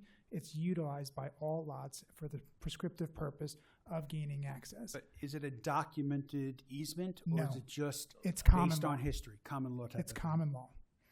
All right, so there's no documented easement on this property. Correct. But it is by virtue of common law. And that's why it's a prescriptive easement, because it's prescribed based off the conditions. Hope that makes sense. Yes. Second question would be I don't understand how we can increase volume on this prescriptive easement and not have there's no provision for the increased maintenance costs of supporting that easement for the association. That's outside of this board's jurisdiction for the volume. This board's jurisdiction is basically. That's negative impact to the overall project. There is the negative impact of it that you could evaluate is the traffic impact on the neighborhood. But then when you look at the distinction between the prescriptive easement, or if this was a genuine, regular, just cross-access easement, or if it was no access easement at all, the focus of it is roadway width, site circulation, does it have adequate turning movements? That's what you focus on, not the impact on the roadway condition itself and the maintenance of the condition itself, because the easement exists. The requirement to maintain the easement exists. Nothing this board has the authority to do can ever change that. But when you look at the negative component of it, when you look at the traffic circulation, traffic impact, traffic site circulation, and the variance relief that's being requested as for the use, and you look at the Medici criteria and the D1 and the negative impact on the neighborhood scheme, that's when you consider the traffic impact in the totality of the circumstances. So can you look at it? Yes, but you don't look at it based off of the impact on the maintenance of that easement. Hope that makes sense. It does. But isn't on the negative criteria side, limited to the subdivision and the townhouses, not any traffic that may be involved with the existing commercial use, because that already got their approval years ago? Correct. That's 100% accurate. We're only limited to strictly residential 8 townhouses. That's what you evaluated. The traffic impact of those townhouses. Nothing else. Thank you. I think my last question was from the public. I wrote it down. The construction, is that something that this board brings up, or is that truly the township and the construction departments? Construction department and township. This board doesn't get involved in enforcement. It's just something that I wrote down that was commented, so I think that's really And during construction, obviously, we would, whatever, there's a plan, whatever is required, Charbel will do to make sure that the impact is as slight as possible. Yeah, I mean, that honestly is a large concern because you're going to need the dirt pile somewhere and all your construction and trails and everything else. And assuming you don't impede on any of that parking in the back for the residents, that means you'll be impeding on the newly opened businesses for Dolce. And depending on when you start construction, they're going to potentially lose a bunch of their parking. Right. I was going to mention a few things. Go ahead. So, Mr. Caputo, I'm sure you're aware of how Town Center was constructed, building by building. Yep. We had the pioneers early on in the first building, Building A, when it was just Jack and Jules and a couple other handful of stores. We had fenced areas off. We had to meet with the township engineer, go through a detailed pre-construction meeting. Here we would do very similar. We would show where our construction access would be, where we would need to fence, when we strip the site, where we would stockpile, where we would put silt fence. A lot of that happens early on, as you know. In terms of the utilities, we would get those in early. Most of them are existing, the sanitary, the storm, the water. Where we tie in, we're not impacting any of the existing circulation. In fact, it was planned ahead to have stubs in place so that whatever future use were to proceed, we'd be ready to sort of plug and play, if you will. So some of those things were already contemplated. There will be some dirt piles being moved. There will be some demolition. But again, that's a short period in the early part of the construction process, and we'll be working closely with the township. Okay. I mean, my concern was, as you said, when you used to be able to drive to that intersection and look down across this property and see Marazzo's, it was, nothing there. So you had all your pieces still available to move your dirt pile and your construction debris and your construction setup and everything else, and all your supplies, your delivery trucks of your supplies. So you had that room. But this is, as you mentioned, is the last piece of your puzzle in this development. So you're out of your extra space to do that in. And it's not unlike what we did with building A, B, and C. Building C was last. That was the same, similar. Excavating that footing. We had to be careful with the holes in the ground. So we've done that here, and I'm saying that same process will be thought thoroughly through when we start construction. So you're saying you won't be impacting the existing businesses once you start construction? We would try not to impact the businesses that we have as tenants. We will work as closely as we can with the town to make sure we fence it off properly. We get some of the initial improvements in so that once we get to the heavy construction, we're not really affecting overall circulation. There will be some times when construction vehicles are coming in, pouring concrete. Again, that's not a long-term impact. It's a very short-term kind of thing, but we would take into consideration our neighbors, our tenants, all of these things that could be impacted. That was my concern, because even if you fence it off or whatever, you're still going to have to do some work on that entrance there. And at some period of time, that entrance is probably going to be inaccessible for Dolce and the real estate agent. They're not going to be able to use that entrance at all, which pushes all the traffic up the other way. The good thing is the radius, both sides, and the splitter island, we don't touch the Route 33 improvement. Most of it happens about Inside. 30 feet into the site. And it's a little curb modification. Again, some of that can be done without really changing the traffic circulation too much. But that's about a 2-week tops, from beginning to end. And when you have base down, you're already open, so. Okay, it's thank really you. not a long term. And whether this was the 8 residential units that are being proposed, or whether it's a commercial development, as Mr. Troy had said, he's been trying to get for 16 years or 14 years. Construction obviously is an issue, and it's something that you think about as a developer, and work to make sure that any neighbors are impacted to the least amount possible. Correct. Correct. Thank you. When you're doing the infrastructure and tying in the water and the gas and the sewer, will any of those mains have to be shut off at any given time, which would affect the residents?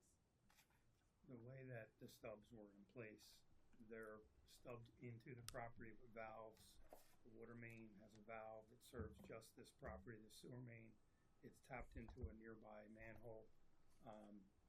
The electric is already run, the conduit's already run, you're not turning off anything, you don't need additional riser poles and things like that. Most of that was accounted for when we thought through that there would be a future use, even before the temporary parking situation.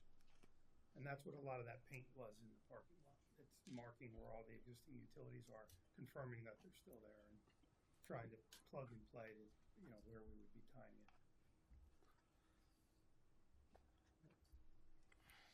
Board questions, any others? Professionals? Everything been answered, or are there open items? You guys are good? Good? No further questions. Okay. We could summarize, if you can give us a summary of the variances and where we're at. And Can we take a moment? yes, why don't we take 5 minutes? Thank you. You're ready to go.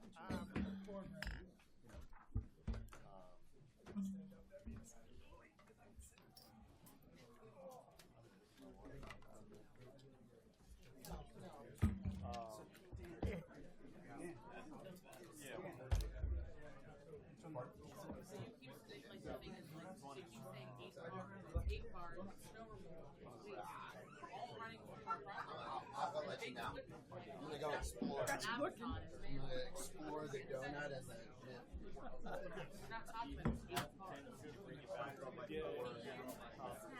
It's all the same. Same engine. Welcome to the turn. We kind of threw away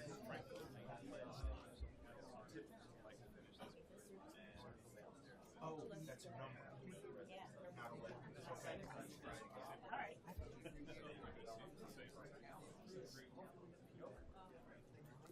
So it's really you're here because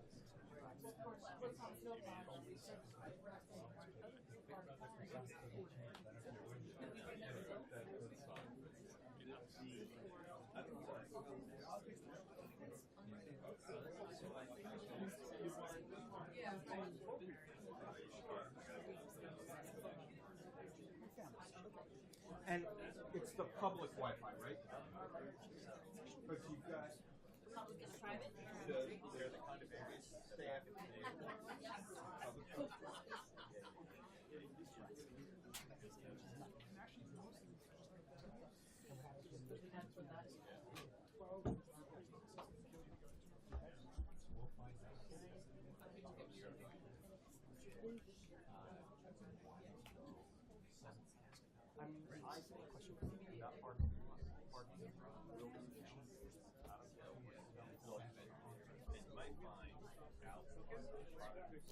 No.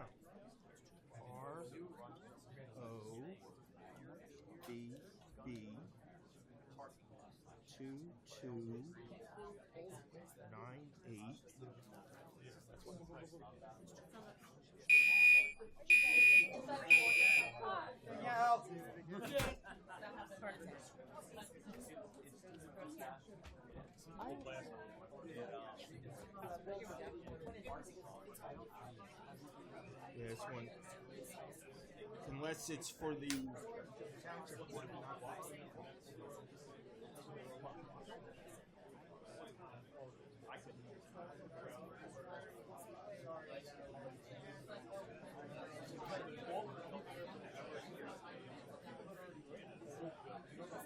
The summary. It's supposed to be 32, they want 116. And there's already 132, 179. Oh, you don't have IN. No, it's not. That's not it. That's 150, 75, 10. It's double. 100, 0. Private ones. R0. That's right. BB underscore. PUB. L. Is that L1 C. C?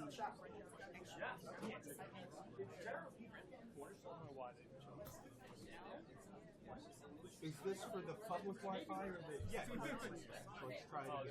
Oh, small r. 0 B B underscore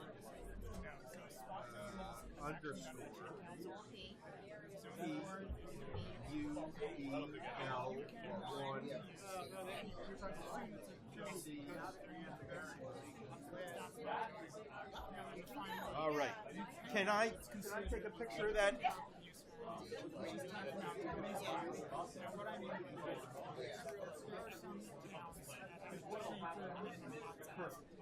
Thank you. All right. This development right here, 10-acre minimum lot. This development right here, 1 acre minimum lot. Well, right here is the border. So they come here and they try to say, you know what, I have 500 acres here, and I want to build 500 residential homes on 1 acre lot. That is rezoned. You can't go to the planning board and ask for that type of zoning relief. That is impossible. So this is purely use because townhomes are permitted, but what's not permitted is for municipal. That's what the issue is.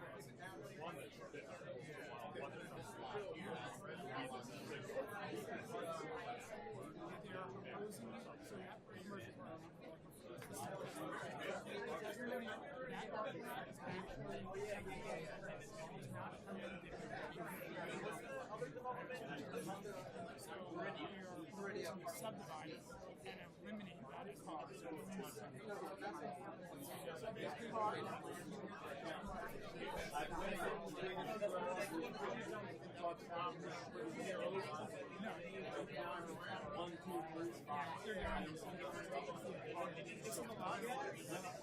doing this. With the driveway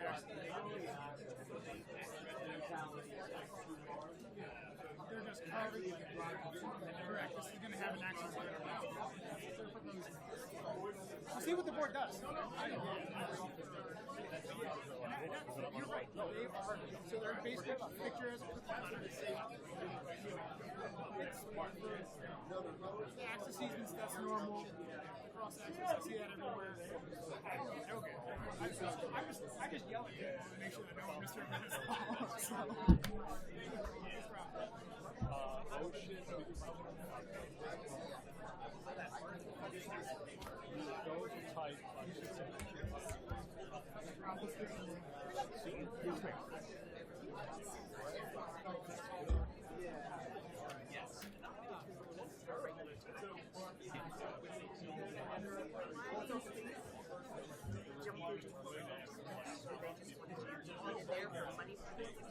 The issue is not the number. The issue is the town center plan speaks only to traditional townhomes. What they're doing is stacked townhomes, and that is not a permitted building site. So that's why it gets to. That's not. I don't know the. Okay, so yes. rhetorically, because they want 18 plus 8 together. So I don't know. Would it be?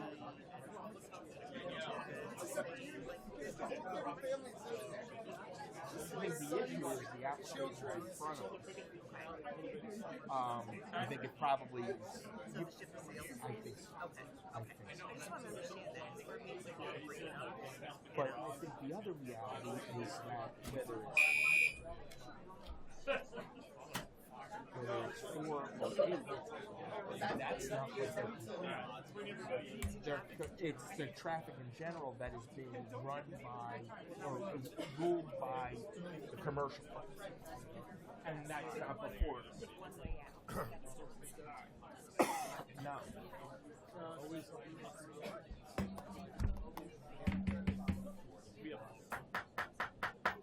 Bring it together. All righty.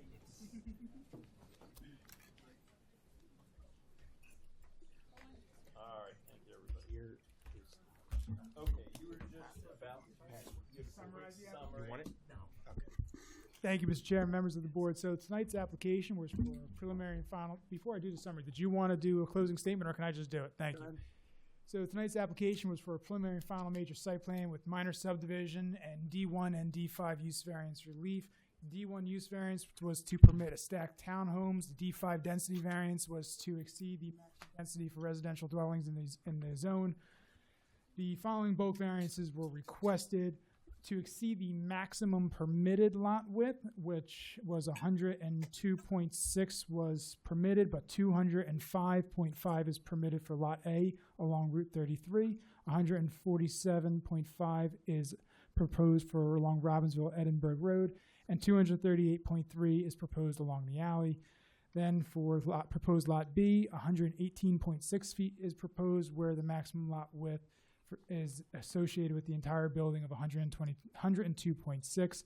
In addition, the following variance is also required: to exceed maximum impervious coverage, where 80% is permitted, but 82.6% is proposed for the proposed townhome lot, which is Lot B.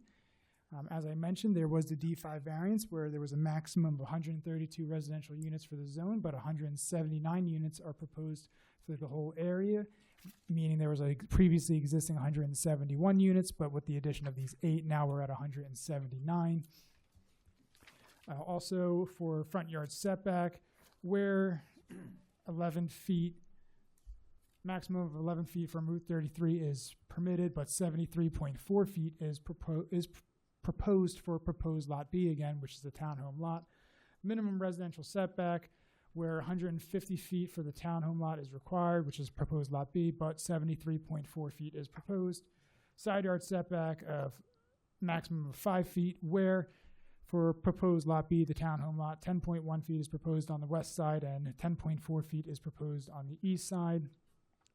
In addition, minimum private yard / patio, 400 square feet is required for the townhome, but 0 square feet is proposed. Minimum street trees, where 1 street per 40 feet of roadway is required, but here there's 30 feet of roadway, and 0 are proposed. Minimum residential buffer for the commercial lot, where 50 feet is required, 0 is proposed, and for the townhome lot, where 100 feet is required, but 0 feet are proposed.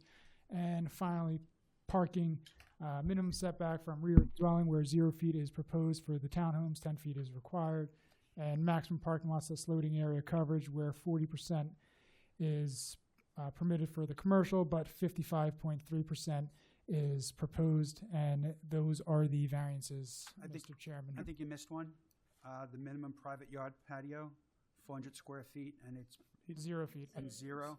I thought I said for that. impervious, you said it was 80%, and proposed is 83.4. I think we had in the previous number, but you said something like 81 or 82. Just yeah. Okay.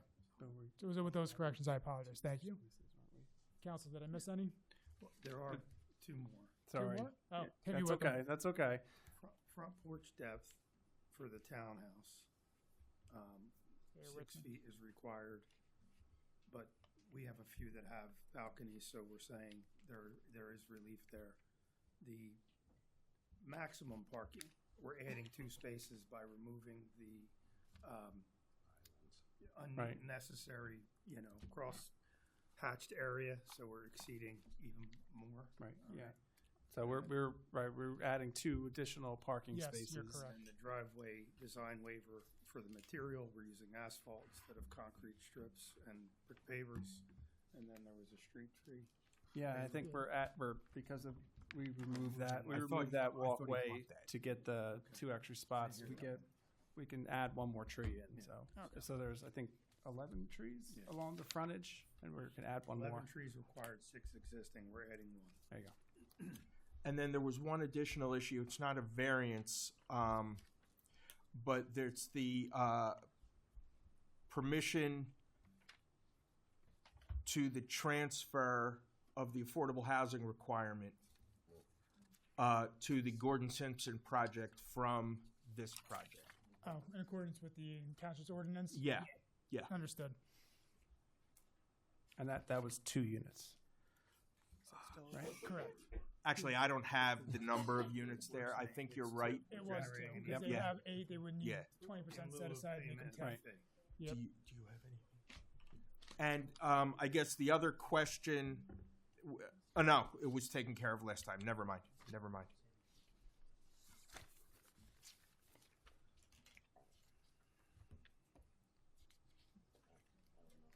And that is the summary of the application. All right.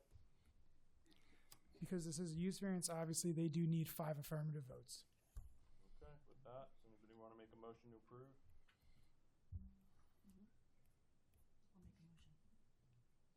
Who made the motion? I wish. Thank you. Thank you. Can I have a second? Anyone? I would second it. Thank you. Could I have roll call, please? Mr. Emholtz? They recused. Yep.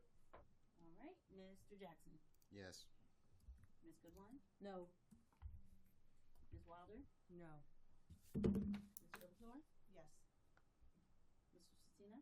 Yes. Mr. Caputo? No. Mr. Norden? Recuse, please. Who, did I hit a recusal? Yes, you did. Why? Here for the testimony last time? Oh, You weren't here for the testimony last time? you have to. You have to listen to the transcript. Okay. What's going on? Continue with the roll call, please. Wait, hold on. And then Mr. Hold- Norden. hold- I hold- understand. Yeah, hold Hold on, on. hold on. So, So you already have 3 no's. correct. But that, how many members does that have Just for yeses. that can sit on the application? 7 can sit on the application, 6 can vote. We made a decision to proceed with 7 voting members. Hold on one second. Yep. I just want to get the rest of the votes out first.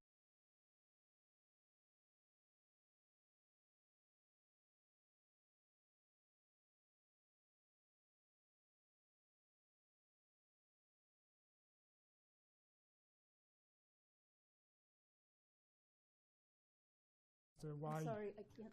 I'm sorry, I thought this thing was on. I said, just with respect to the no votes, can you just provide a brief explanation for the justification for your no so that we can incorporate it into the resolution? Okay, who wants to go first? So, before we do that, so I was under the impression that there were 7 individuals or that could vote on the application. I'm now hearing that there were 6. We probably would have adjourned to get an extra member or 2 here tonight if I knew that at the beginning of the application. So can you just give me a moment just to talk to my client before any further proceedings are put on the record? Certainly. I mean, you're welcome to request a motion for reconsideration prior to the next before the resolution is memorialized, but there was a motion made and second, so we do have to go forward with it at this time. I understand the frustration with it, as well as my conversation with you, because I did represent that Right. it was 7 voting members. Correct. However, the motion's been made, so we do have to finish the proceeding, and then you could always seek reconsideration or reopen it. Okay. Which we can talk about. But let's continue this first, and then we'll talk. So with the no votes, please provide your explanation. Who wants to go first? I will. I don't believe that the site is particularly well suited for this particular use. Stacked townhomes are not a permitted use. With the number of variances required with regard to the multiple setbacks and what I believe some of them are excessive, I cannot vote yes. Thank you. Mr. Caputo, I believe you were. Yep. Because we're just going to go right down the line. Did you agree with Ms. Goodwine? Or Pretty did you- much what Mr. Goodwine said. I mean, you were close to 19, if not 20 variances for this. So to me, that's excessive. And Ms. Wilder.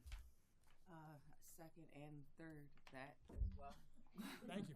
So the application has been denied, counsel. You're welcome to speak to your client about how you want to proceed with respect to the 7 versus the 6, but the motion has been made, and as you know, it'll be memorialized within 20 days. Or by the next meeting. Yeah. Which will probably be within 20 days. Okay. Thank you, Councilman. Thanks. Thank you. Before you, Mr. Chairman, before you go to the next application, I do have a conflict, so I'm leaving. Yeah, so assuming that was an A, they Kills me. Right. We haven't had one application in this town center that didn't have a variance. Yeah, I got you. Oh, yeah. Well, Tom. I tell the truth. What the hell is this? That's what I was here last night. This is Town Center South. No, you. They choose to go forward. But they got to get all five. Right. Exactly. That's so. It's I don't know what attorney does. If he knew, like he knew this. No, they put that parallel road behind it. So out now is one third. So that could show. Even if the right, Look, you still got three, but I don't think that if we.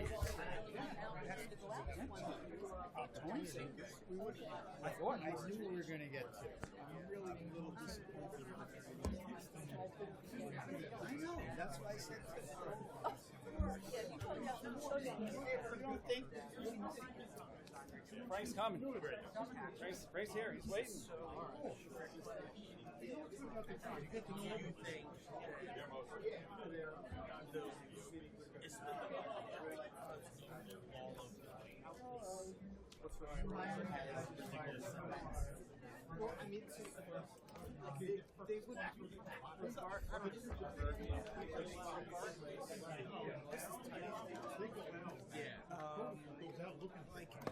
Setback, there was a variance for driveway materials, there's a variance for porch setback, there's a variance for, it's like a bunch of things. And there was a variance for the number of trees, there's a variance for everything.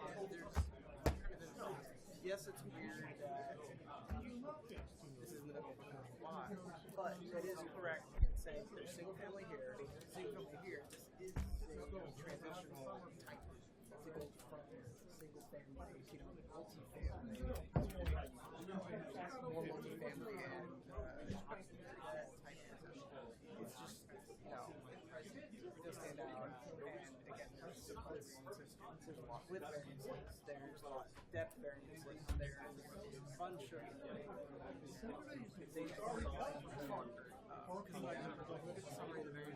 I know it is alive, so I do agree with that. I'm surprised someone's going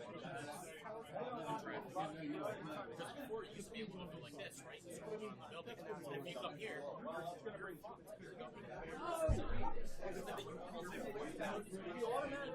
Turn around and then empty space.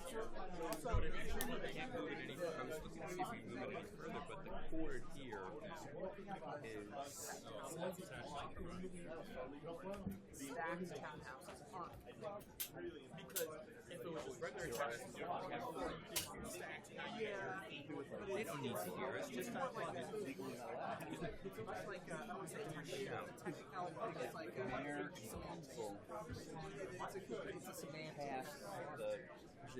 Municipal law that says they can use this. And then if you are allowed to vote on use variances, well, because now you're fitting they're not allowed to. That would be more of a policy. They also require. Which is also everybody. The density is actually less than the previous. Do we have anybody outside?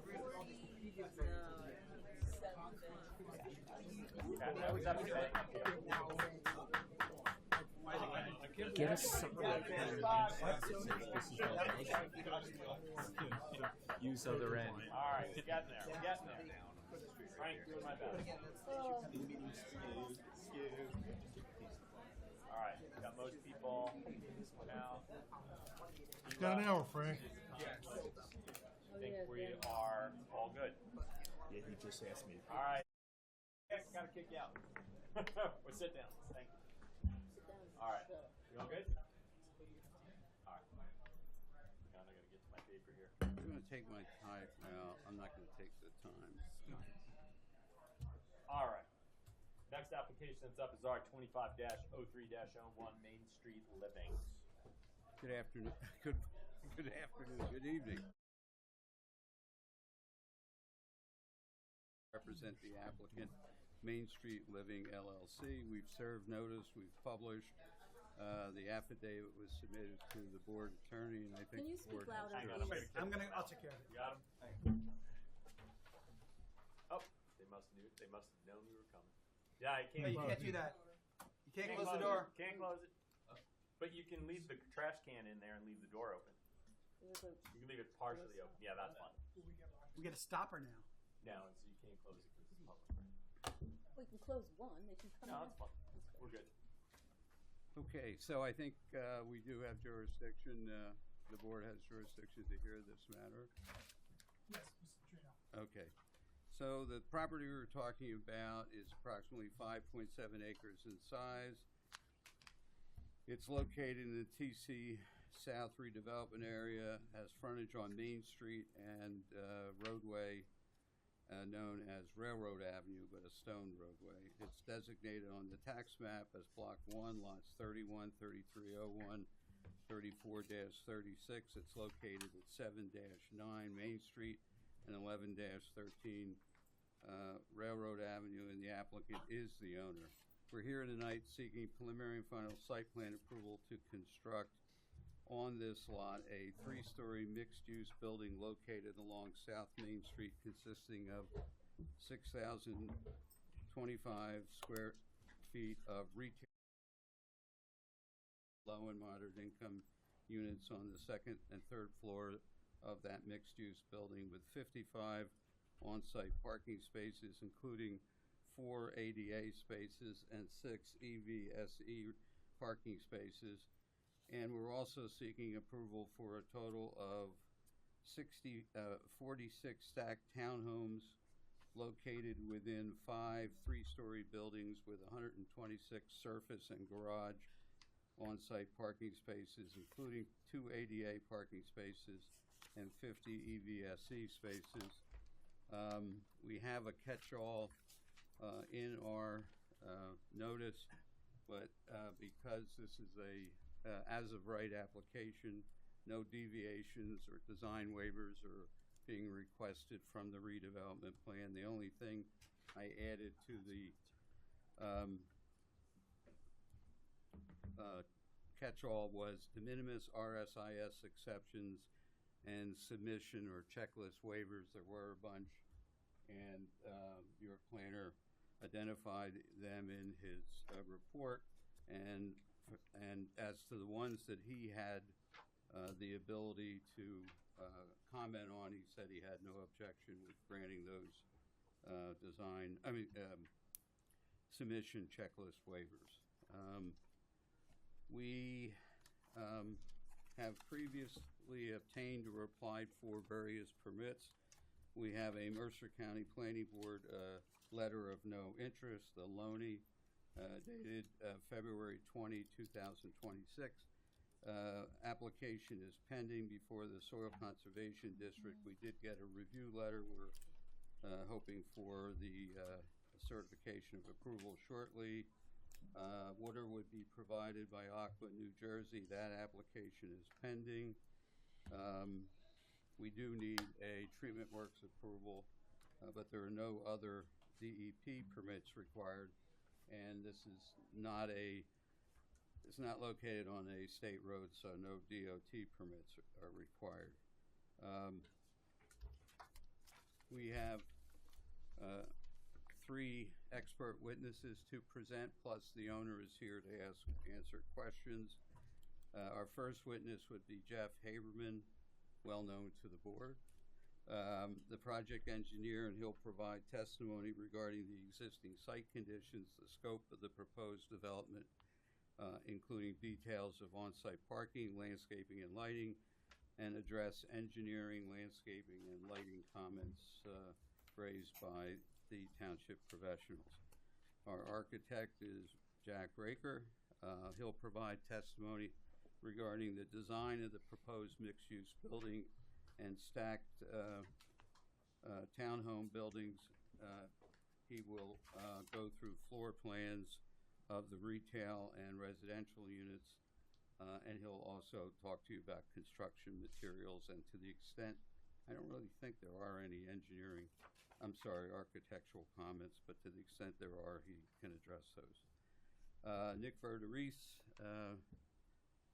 is our project traffic consultant. He'll testify and demonstrate that how safe and efficient ingress and egress to the site and on-site circulation will be provided.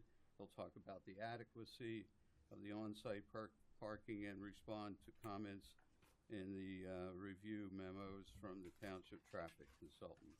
So unless you have questions for me, I'd ask that Mr. Haberman come forward and be sworn in. Mr. Chairman. Mr. Chairman, we're going to swear, Mr. Petrino, we're going to swear everybody in. Oh, okay. Keep it simple. Everybody, please raise your right hand. Who intends to provide testimony? And our people. Do you all swear to tell the truth and nothing but the truth to help you God? I do. All right, Mr. Haberman, starting with you, please state your name and spell your last for the record. Sure, it's Jeffrey Haberman, spelled Haberman. Mr. Berdesi? Nicholas Verderisi, Gerderese. And Mr. Raker? Jack Raker, Raker. Harry, do you intend to provide any testimony? If needed. Just state your name for the record. Legal name, Harry Krishna Patel, HARIKRISHNA Patel. Thank you. Mr. Petrino, back to you. Okay. Jeff, by whom are you employed and in what capacity? I'm a principal at Dynamic Engineering Consultants, been there for almost 14 years now.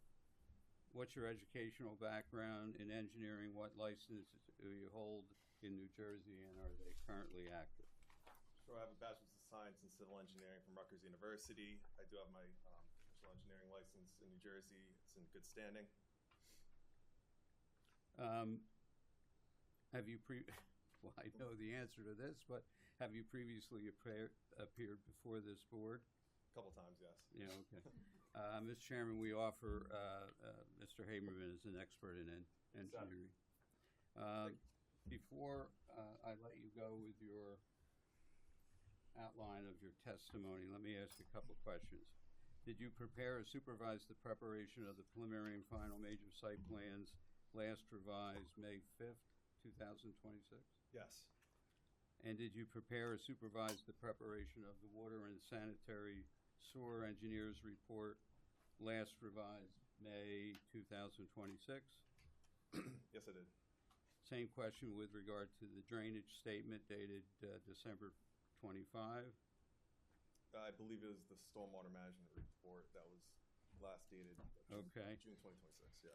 All right, well, let's ask, how about the environmental impact statement dated December 25? Yes. And the stormwater management report, water quality and groundwater recharge analysis, last revised June 2026?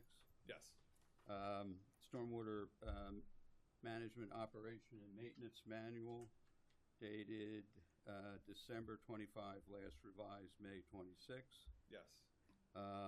May 26, 2006, resubmission letter and responses to the January and February review memos from the township staff. Yes, that's correct. And finally, your June 29 resubmission letter and submissions to the review letters provided by the township staff. Yes, I did. The floor is yours. Thank you.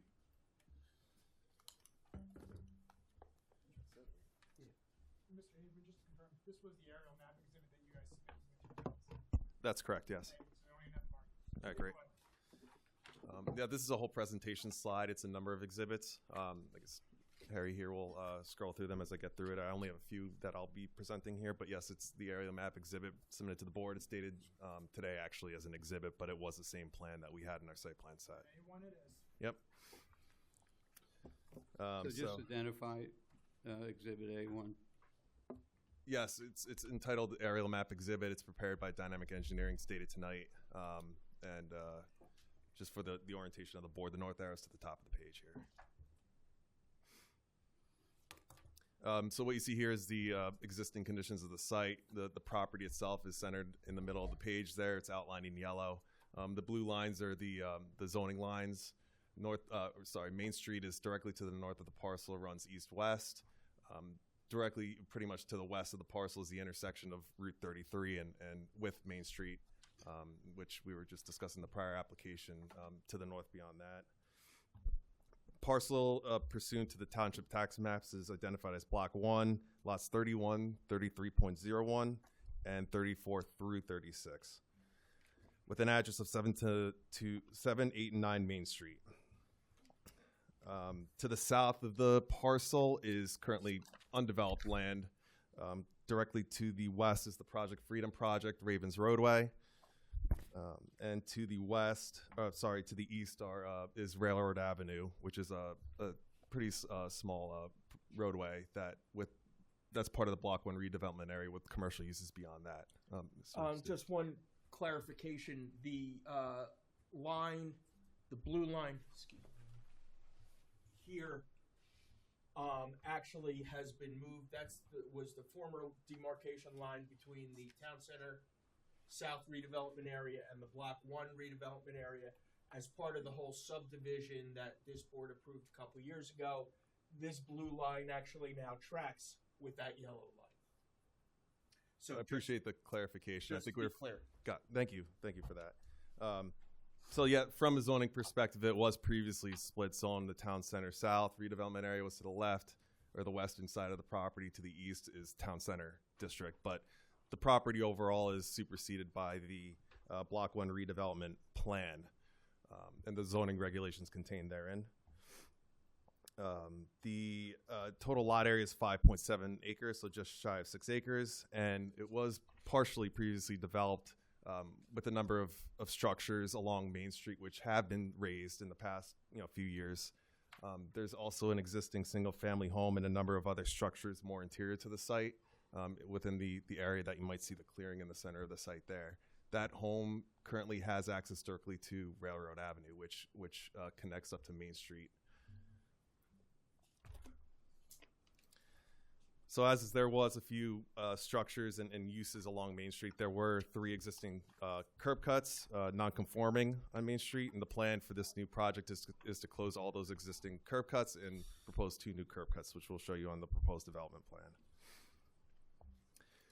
And just to quickly touch on drainage, just in the existing condition right now, the site currently drains from Main Street to the north end of the parcel, and it all drains to the south end and continues to the south into the undeveloped area further south of the subject parcel. That's all undetained drainage right now, no infrastructure that's currently in place. With that, we'll move on to the site plan rendering, which we'll mark as Exhibit A2.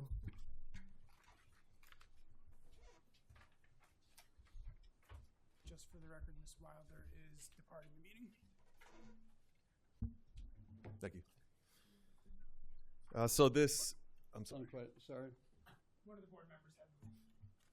One of the board members had to leave. We still have a quorum. Yeah, you're still. Thank you. Exhibit 2A, Jeff has dated today as well. That's correct. And this exhibit is, it's dated today, same orientation.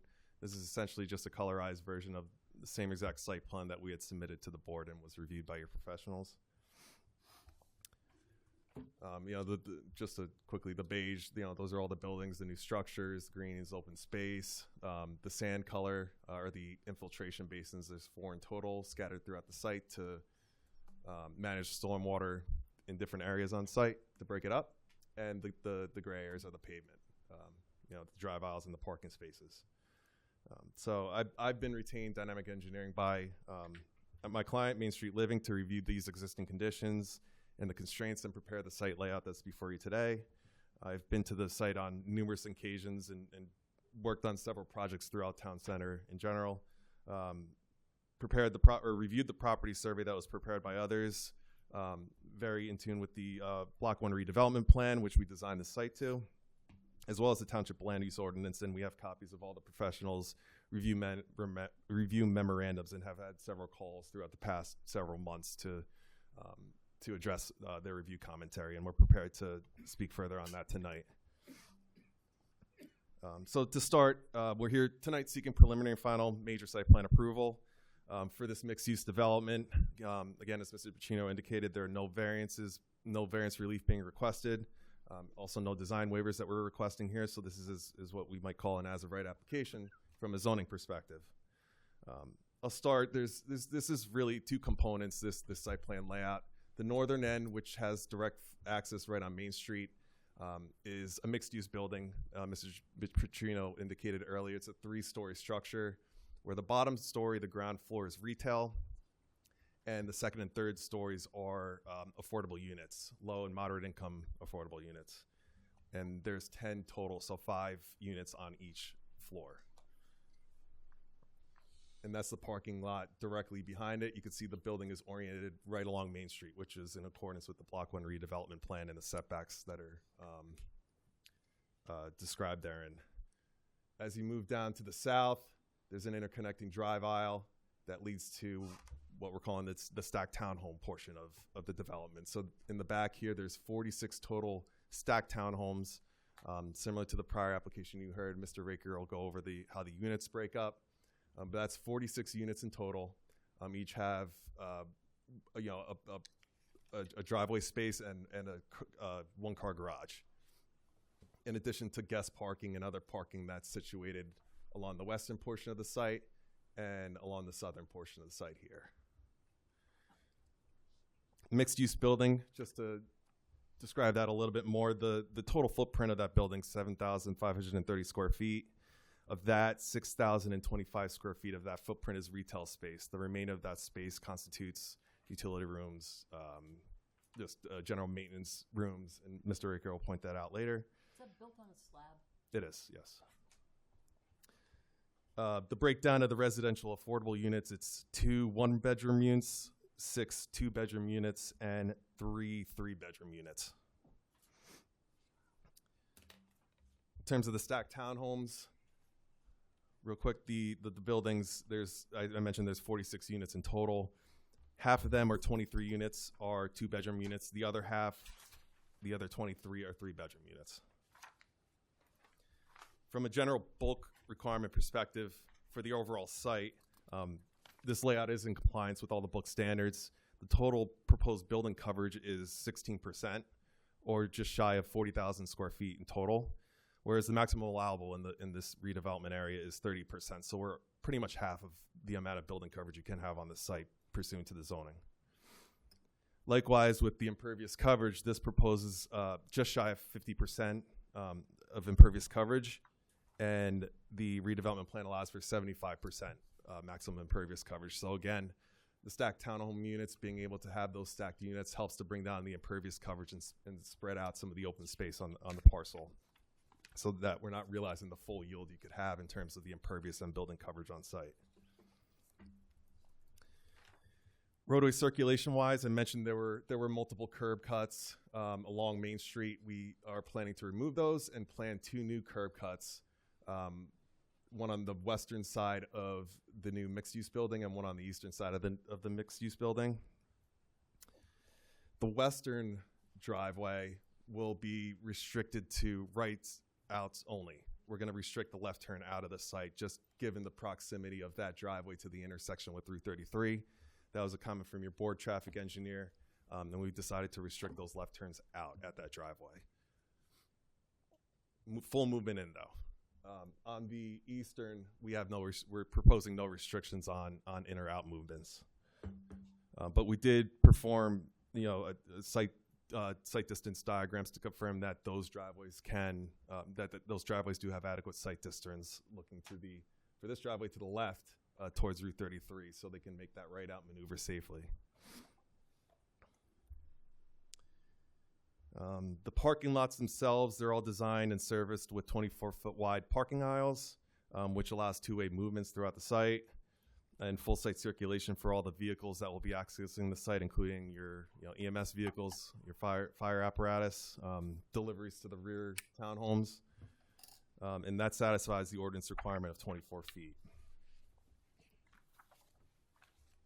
Between the two uses, so between the two plots, if you will, but leading to that intertwining roadway that I was mentioning that connects the two uses, or two pad sites, we're proposing a privacy gate that will be designed at a later date. However, we did receive Mr. Johnson, the fire official's review letter. He did have a great comment to make sure we were including a Knox box so that he could have access to the back of the site at all times, and we're planning to comply with that comment as a condition of approval. So fire access will not be impeded during emergency. All parking spaces are designed as with 9-foot wide and 18-foot length depth, which is in accordance with both Township Code and RSIS parking requirements. In terms of parking, again, this site actually is above the minimum requirement.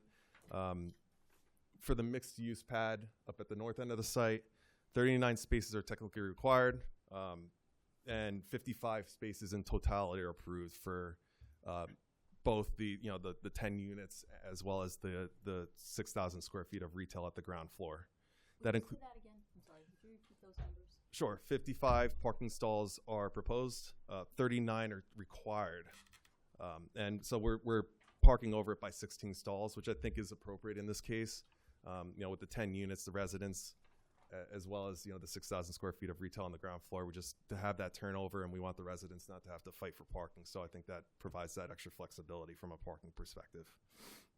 Out of those, 4 ADA stalls are proposed and 6 EVSC spaces. Now we do have or electric vehicle stalls. We are planning to provide 1 additional standard ADA stall as a condition of approval. Your board traffic engineer pointed out that you can't include the electric vehicle and ADA combined stall in the ADA count, so we'll provide a separate standalone ADA stall to satisfy that requirement. On the stacked townhomes, the parking is subject to the residential site improvement standards, or RSIS. That calculation per RSIS requires 109 parking stalls. We are providing 126 parking spaces, and that's a mixture of the 46 driveways and 1-car garages, as well as the guest parking stalls that are located on the west and south ends of the site. And that the amount of guest parking we're providing on site is also in compliance with what's required by RSIS. There was another comment by your board traffic engineer to provide an additional electric vehicle ADA stall on that south side of the site. And we'll comply with that comment as a condition of approval as well. Quickly on stormwater management, I mentioned the site's about just shy of 6 acres, so we're disturbing roughly that 5.74 acres of land, and we are increasing impervious coverage, so we are required to comply with the stormwater management requirements that are dictated by your code and by the state regulations 7:8. And we're doing this by way of providing 4 separate infiltration basins throughout the site that are in that beige color. We performed a number of test pits on the site, I think over a dozen test pits to determine what the seasonal high groundwater table was, what the infiltration rates were for the underlying soils. Found they were all conducive for infiltration basins. So that's what we've designed here, 4 infiltration basins to manage the release of runoff at a controlled rate, to treat it from a water quality perspective, and to infiltrate into the groundwater. That outfall for all those basins eventually interconnect to one outfall at the very southern end of the site. So that mimics the existing drainage condition flowing from the north to the south end of the parcel. Utility-wise, we are proposing connections to all public utilities. There's an 8-inch water main extension, which we're coordinating through New Jersey Aqua. And we have an application pending. From a sewer perspective, we are going to propose a pump station on site so that we can force sewer back up to Main Street, at least in the interim condition. There is a master plan to propose sanitary sewer and a roadway to the south of the development in the future. Whereas when that would happen, if that would happen before we, got our approval, if we were to get our approval and constructed the site, we could just connect to that downstream gravity system. In the interim condition, if that's not built, we will be designing a pump station to force it back up to Main Street. It's all the same sanitary sewer service area, and we will need a treatment works approval from the state as a condition of approval, and we'll work with your board sewer engineer to get those applications prepared and get that pump station design perfected before we file that with the TEP for approval. From a landscaping perspective, it's all designed by our in-house Dynamics landscape architect.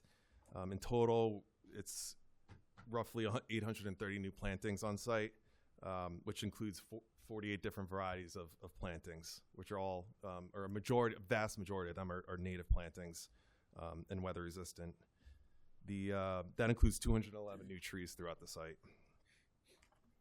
There was a comment in Mr. Weiser's letter regarding a deviation for screening, I think in the northwestern side of the site, and the northwestern along the property line here, and along the eastern property line over here, where we had shrubs that weren't proposed at the required 4.5-foot height to properly screen to the neighbors next door. That was a newer comment, and we plan to address that as a condition of approval, so we don't need that deviation. So we'll update our plans to make sure we have 4.5-foot high minimum evergreen screening, so your solid, green wall essentially along the west and east property lines. Another part of the overall landscaping scheme are the amenities to the site. We are proposing a dog park with a number of different structures. It was a pretty detailed sheet of the different amenities that folks can walk their dogs or just enjoy the area, enjoy the park. There's benches that we'll be proposing throughout, and that all interconnects with the residents to enjoy in that area. We're also including a couple of bike racks. I think we had a bike rack proposed over here on the southern corner, and another bike rack near the actual mixed-use building up at the top. And lastly, from a lighting perspective, it's designed to meet the township code, minimize off-site glare. It's all LED lighting, so it's that energy-efficient type lighting. The poles in the front are mounted at 24 feet high to make sure that we can properly illuminate that in accordance with the local code. What we did in the back was scale that down to 12-foot high poles, so it's more residential in character, even though that's much less than what's permitted under the code. Some of the lights are also designed with house shields so that we have very minimal overspill onto any other properties. Again, it's all in compliance with the township lighting ordinance. I think that'll conclude my direct, Mr. Petrino. I know we have these review letters. No, I went through those. Yeah, I think we're happy. Can I through just, those, we can comply with them as a condition of approval. Yeah, so to the extent that there were any requests for changes, you've agreed to make those as a condition of approval to your plans. Yes, I did. We offered those responses in our prior response memorandum that we submitted to the board, and I think the review memorandums were updated to reflect that as well. You're talking about the June 29 review memorandum and responses. Yes. I should say responses to the review memorandum. Okay. I have nothing further at this time for Mr. Haberman. Got a question, actually. Just want to understand the egress out of this site. There's the one coming out of Main Street there on the right. Mm-hmm. Then this bottom road here connects up to. Is that the connecting road that hits into Robbinsville Edinburgh at the light? Are you speaking to the feature, this roadway where it dead ends? How else does it get up to 33? So right now we just have the two main access points onto Main Street. We do dead end the internal road at the southern property line. That's intended to connect to the future master plan roadway that'll connect to Route 130. Okay. Essentially, I think it's Liberty Street is what they're naming it. Yes. So eventually, once that's built, whoever develops this will have the opportunity. Up towards the intersection that we were talking about in the last one. If you make the left out, Route 33 is right over. If you go to the next exhibit, it goes to South Commerce. Okay. You want to show that road eventually is going to be a fifth wheel of the main intersection. Right? No, it will go to South Commerce, which is what Project Freedom is off of. Ah, okay, got it. Do you want to show A3? I guess, I don't think we need to. Is that A3? I had this overall arrow in the event there were questions about how it links into the. Yeah, I just the was wondering surrounding how far out that road was going. Jeff, just to be clear, what exhibit is being shown? A2. All right, where is A3? A3 is the next slide. So A3 would be an aerial overlay, which is another exhibit that's prepared by our firm. It's just overlaid the site plan rendering on. Sure. Yeah. The So that surrounding road there dead ends.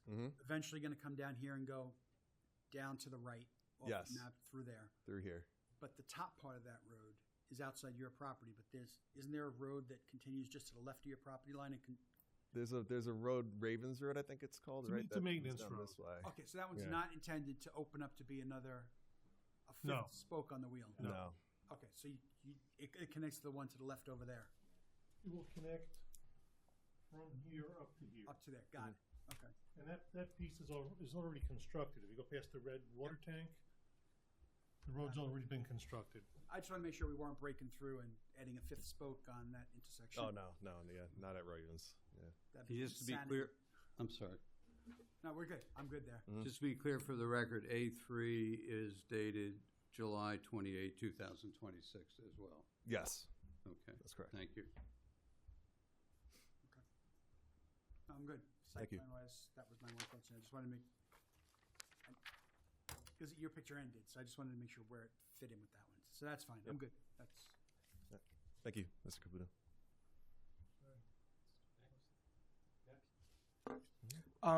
Just a couple of very minor questions, and frankly, I'm not sure, Mr. Haberman, whether it's you or for the architect, but I'll just shoot it out there. We had on our report on page 11, there was a comment that minimum distance between the buildings, the requirement is as long as it's permitted by the fire official, and you have 25 feet. Have you confirmed that with the fire official? We have a review memorandum from the fire official, and his only comments were related to the Knox box. And yeah, so we've designed other, like the Lennar development in towns. It's same exact separation. So yeah. Okay, and lastly, we don't have a sign package. Are you not there yet? We are not there yet. We haven't identified any tenants for the ground floor retail. The plan is to design it in accordance with and provide a compliant sign package in the future. But should they deviate, obviously we'll have to come back to the board for any variance relief. Okay, that's all I have. Thank you.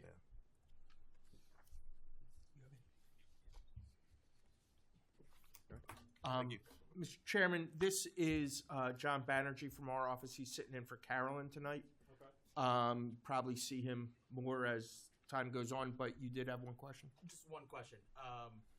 I know everything was agreed upon in our technical comments, but I would like just some testimony regarding how that off-site basin is not going to be impacted by this development.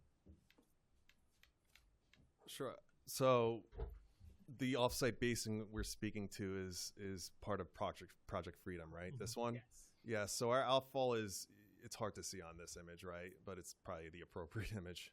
Is just over here, probably about 40 or so feet to the east of that basin. From the topography that we have indicates that it continues to run off and bypasses that basin. Even if it were to drain into that basin, theoretically, we're actually reducing the rates, which would improve capacity, but we don't have to worry about that because we're bypassing it entirely. And no additional flow from on-site is going into that basin where the area where the dog run and all that is. That's correct.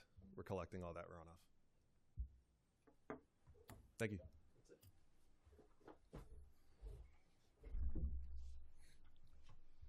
So our next witness is our architect, Jack Raker. Jack, just a couple of questions, and I'll let you be on your own. By whom are you employed and what capacity? I'm a principal at Miller Marshall Architects. And what's your educational background in architecture? What licenses do you hold in New Jersey, and are they current? I graduated from New Jersey Institute of Technology technology, master's in architecture, and my license in New Jersey is current and in good standing. I know the answer. Have you previously appeared before this board? I have. Maybe tonight? And, Mr. Chairman, we're going to offer Mr. Aker as an expert. Just one question. Did you prepare or supervise the preparation of the architectural floor plans and elevations last revised May 11, 2026? I did. Okay. The floor is yours. Thank you. That's perfect. So the units I'm going to show to you tonight are very similar to the ones that were previously presented. They're stacked units, but the difference here is the garage, the door, the side of the building that you enter on is the same as the garage side. So as in the previous scheme, the garages were at the rear and the doors were at the front. Here we have the garages at the front of the building, and then these doors on the ends wrap around the side, but in the middle, these doors are here and in the front of the building. So that's creates these little alleyways in the architecture that you see when you look at that site plan. So, can I just stop you for a second? Are these... so these are colored versions of the submitted drawings. So A4 is rendered architectural floor plans, elevations. You also have materials. It's a total of 19 sheets. I don't know if you'll show all of them. No. And prepared by your office. That's correct. Thank you. These also are slightly out of order from the submitted set. I abbreviated it just to make everybody understand. I didn't want to go through every sheet in the set. So we don't actually have copies of that. You have copies of that in black and white. In black and white. Why don't we get the color ones? They're It's for a hell the of a lot hearing. easier to look at, the color. Like, why Well, did it get black? the elevations were in color. The plans were just in black and white. Yeah. With our next project, we'll Satisfy provide- me on that? Just yours. Okay. Okay, just mine, okay. Don't make it pink, Kathy. I don't like pink. Just for the record, I concur with her. Okay. Noted. Okay, so we have this, the ground floor unit occupies the ground floor and then a portion of the second floor. So that unit is entered on the end right here. It has the living, dining room, kitchen. It's entered through here. There's a little laundry area through the garage. So you have access from the garage, and you also have a public-facing door out here. There's an internal stairway here that takes you up to the second level where the bedroom level is located for this unit. The upper level unit simply has the garage and a small foyer with a stairwell that takes you up to the living level of the next unit. And the same is for these units as well. These units, there are 2-bedroom and 3-bedroom units. The lower unit's a 2-bedroom unit. The upper unit's a 3-bedroom unit. The 2-bedroom unit's about 1,616 square feet, and the upper level unit, which is a 3-bedroom, is about 1,800 square feet. Go to the next slide, please. So this is the second floor. You can see we have the living level of that unit that accesses the stairwell here. This is the kitchen, dining, living area, small powder room, and an entry closet. And then this unit, that stairwell comes up over here and accesses 2 bedrooms with a master over here, and then a powder room and laundry room there. Next slide, please. This third floor is entirely that upper level unit. So we have 3 bedrooms. We have 1 bedroom here, 1 bedroom here, and then 1 bedroom up front. All of them have access to bathrooms. This is the master, so it has an ensuite. And then these 2 have access to the bathrooms out here. And there's a laundry. Each unit gets on laundry inside the unit. And then a central HVAC system. The condensers will be placed outside at grade. I have a question about this floor. So where we see attic space denoted on there, is there any way that the people who own those units are going to be able to put a door in that bedroom, the bedroom labeled as 3, and add additional square footage to their unit? There will not be a structural floor in that space. That's not my question. They So- could put a floor in, right? There's gonna be joists, so they could do that? They would have to, yes, I would imagine they would have to come before the board, get a permit to do that kind of construction and add a door.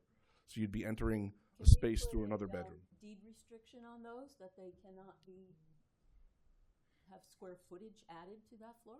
To make it a, Convert it to habitable space, any objection? No objection. We'll put the deed restriction. Thank you. Any other questions? yeah, I might as well ask mine now. These are all, including, I mean, even the standalone stacked units is all slab? Yes. And so in some cases, you have 2 bedrooms, you have 3 bedrooms. Where in these units is there any storage? Well, each one of the bedrooms has a large walk-in closet. And then if you go down to the previous slide, please. So there's a nice walk-in closet right here as you come up in the living level. You can see that space is a very generous sized walk-in closet. And then this one has a nice walk-in closet here. And then the master also has a nice walk-in or strip closet here and another closet here. So there's an ample amount of storage space. Okay. One thing I didn't note is that trash will be treated just like anybody's private townhouse. The trash can will be kept inside the garage and brought out on trash day out to the street.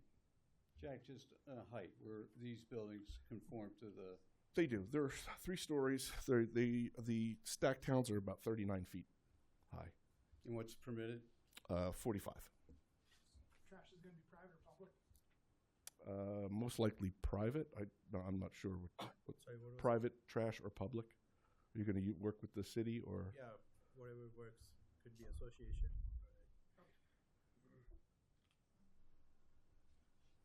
Is this a condominium association or it's an HOA? These are condo owned? They're for sale units. Yeah, individual for sale. Yeah. So there will be association. Yeah, I understand there's association. Is it a condo association or is it an HOA? Which do you want? Could be either, we can have fee simple townhomes with an HOA or a condominium. You want fee simple? So it'd be an HOA. So there will be land that is owned. Well, the HOA will have to maintain the common areas, parking.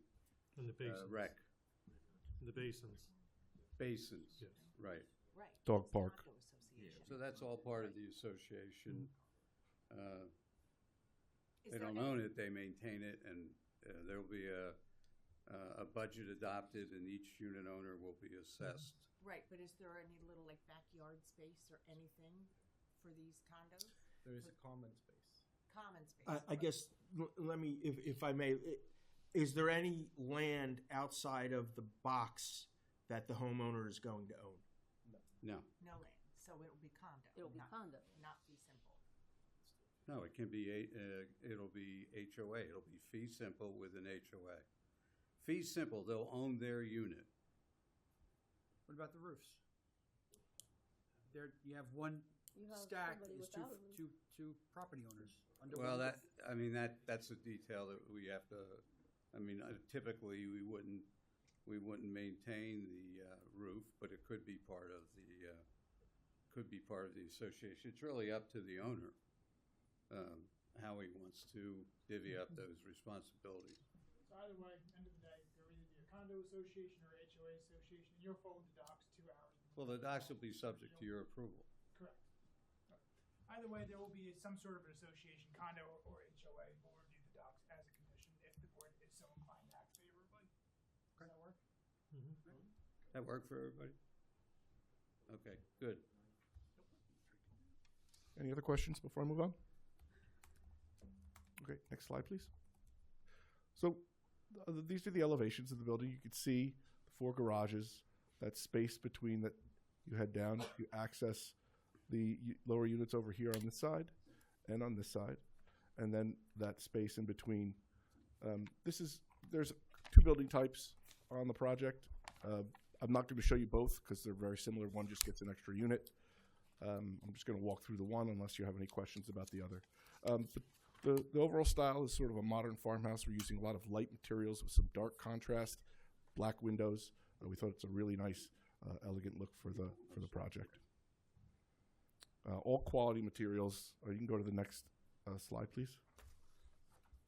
Again, these are the end elevations. Whoop, go back real quick. End elevations, you can see the entries here. Again, all quality materials. Go to the next slide so I can talk a little bit about the materials. We have all fiber cement siding, a nice full brick with dark metal accents, and some additional all fiber cement horizontal siding as well. We use some metal accent roofs for some dark contrast, all high quality materials. Next slide, please. Next, I'm going to talk about the multifamily building, or the mixed-use building. We have retail on the ground floor. This is the side that faces the street. This side faces the parking lot. We have entries to the retail back here. We also have a small lobby and elevator that take you up to the upper levels, utility room, mail and package room. The upper levels consist of 2 one-bedroom units, 6 two-bedroom units, and 2 three-bedroom units. 3-bedroom units here on the right. These are the 3 two-bedroom units on each floor, and the 1-bedroom unit here. Stairwells take you down for egress. There are 2 floors of this configuration, making the 3 full floors. Next slide, please. And we have the roof plan. We're showing a lot of the mechanical systems up here. We have them labeled and dimensioned. The parapets come up, so you won't be able to see any of them from the surrounding streets. So are those your air conditioning units? Yeah, so those are through wall. We have through wall units for each of the dwelling units, and I'll show you in the elevations that I'll bring up. But for the common areas, we have to use some type of central system. So that condenser would just go up on the roof. And it's screened from view. It's all screened from view because the walls of the parapet come up, between 18 and 42 inches. It varies. We have to create some variation in the roof line. I have a question about going back to the residential. On your plans when you show a patio, what are those patios made of? Is it just concrete? Is it papers? It would just be a concrete patio. And for the second floor units, they get a balcony. I'm not sure we're proposing balconies at this point on the second floor. On your elevation shows it's balcony sticking out. Oh, can you go back to that real quick? Just go back to that. Just want to point. I don't want to make sure it's This one? one further. One further. One further. Or, yeah, if you go down, the one you just had, the picture. Go back. Nope. The elevation one. Forward to the elevation. There we go. See, they got something sticking out the right and the left. Oh, so those are pent roofs? What? Those are little covered roofs that cover the entry of the project. So when you walk up to your door, you're not getting rained on. They're little awning. Little awnings. So there's no balconies? No balconies,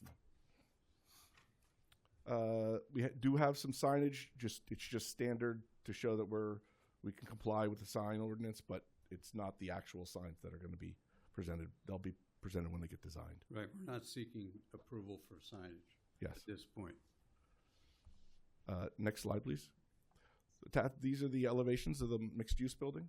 We have a generous amount of windows at the ground floor for the retail. We do show some balconettes up here on the residential floors. We don't want to put full balconies, especially facing the street, so you see people's chairs and their dead plant out there. We didn't want that to be the case, so we just kept it to balconettes. All the so same. they're not accessible. You can't. No, go you out just on open your door and there's a railing in front of the door. So it's Yes. okay. Fake balcony. Yeah. Called a balconette. I learned something today. So this is the main street. Yeah, this is the Main Street elevation, and we're showing a typical end elevation here. Go to the next slide. I'm going to show you the parking lot side. We do have the residential entry, the entries to either the retail. We also have doors where our stairwells are coming out here and here. All same quality materials. You can go to the next slide because I'm going to. I have a question. Sure. So the things that you call balconettes, Mm-hmm. are those windows that are, right No, there, they're the balconettes? Do they're they doors. open? They're doors. You can slide they're like a slider. sliding You can doors. slide it open and Got it. stand there Okay. at the railing. Yeah, I asked because I know there were complaints in the town center before about they had windows that I guess they cranked out or pushed out or whatever. People couldn't really open their windows because Because there was a railing in front. So I Yeah, wanted to that's make sure that's not what was that's going poor on. planning. Security hat. Undocumented benefit. On the third floor. Quick question. So the residential does or does not have access from Main Street directly? It does not have access So from it's Main only Street. for No, so there's only one side. What that would do is split the retail. It wouldn't give us flexibility to rent the retail. Figured that. And most of the parking's in the back, so it's more convenient access for them. Next slide, please. Same quality materials as we're using on the other buildings. Fiber cement siding, full brick, metal railings, decorative light fixtures as well. Full storefront glass for the retail. And next slide, please. So that's not brick veneer, it's actually real brick. Full brick, yes. Full brick is technically brick veneer because it's not structural. Not like a full brick wall used to be back in the day where it was 3 width and it was actually structure. It's a veneer because we attach it to the structure of the building. It is not a faux or thin brick. No, it's a full brick. Need a clock in here. Yeah, you need a clock. And that's it. Are your plans all dated July 22nd? This set, since we colored them, we gave them a new date, which is of July 22nd. Yes. Okay, so that's A4.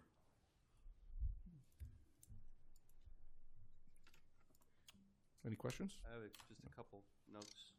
So, Mr. Ricker, you testified that the materials would include fiber cement siding, not vinyl or any other type of siding. Yes. And full brick, as you mentioned. Full brick.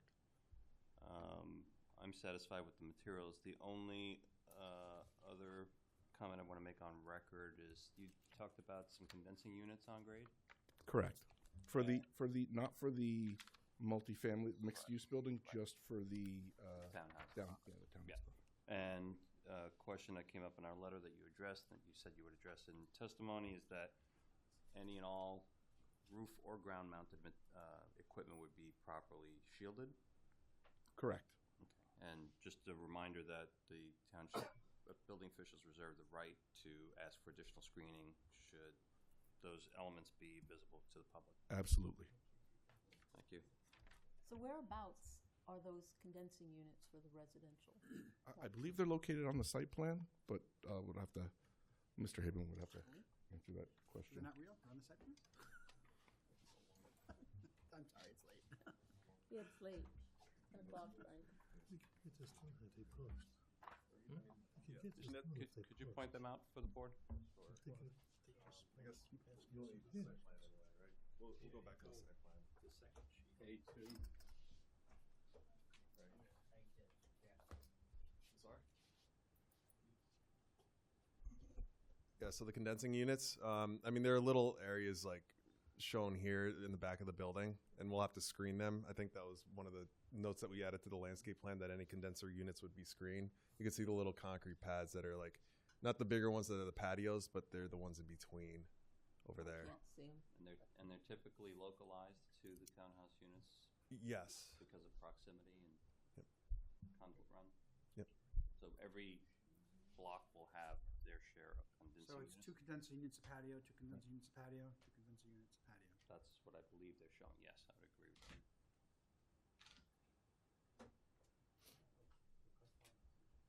Does that answer your question? It was our question, but yeah. Okay.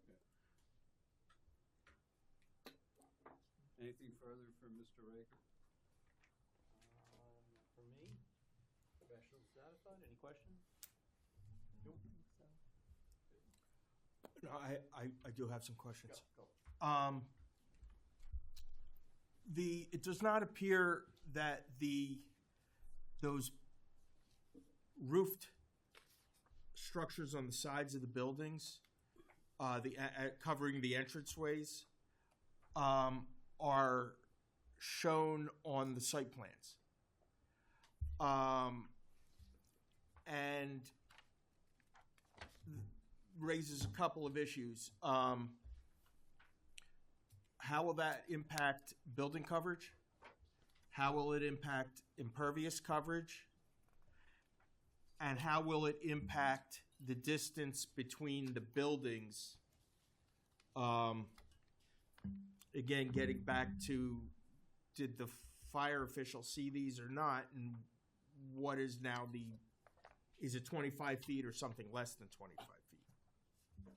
Okay, well, I can tell you that the fire rating doesn't start at that cupola. The fire rating starts at the wall itself. So the fire department wouldn't need to be concerned about those two exterior items. The fire rating starts at the exterior wall of the building. I think I don't debate what you're saying, but I think we need to hear that from the fire official and not from your office. Additionally, they don't create any additional coverage because they're over concrete. They're over a concrete area. They're already over a concrete area. That would be impervious. What about building coverage?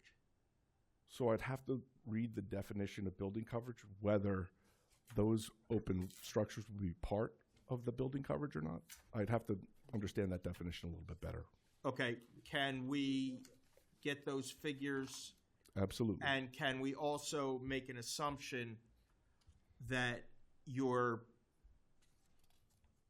the building coverage was 30, the permitted is 30%, you're at 16. Will those covered porches get anywhere near the 30? I doubt that would get us anywhere near close. And how about the impervious coverage? 75% is permitted. You're at 49.9. I would imagine those sheds would add 1 or maybe 2% in coverage. And then lastly, we had discussions about the balconettes extending into the public right-of-way over the street on Main Street. I think before they were they were more balconies. Now they're balconettes. Are they still extending over the right-of-way? No, the upper portion of the mixed-use building is set back from the front face of the retail. So if you look at that, if you look at that plan, that back part is set back. There's actually some roof area between the residential, where the residential is, and the front face of the retail. So nothing up there would ever project out into the retail space. Thank you. Because it's easier to see. That is all I have. John, do you have? Yeah, I just have one question as well. This is my microphone. I had it's more so an architectural type question. It's about on the site plan, there's the rear bump outs that are shown, but now there's nothing shown on the architectural plans.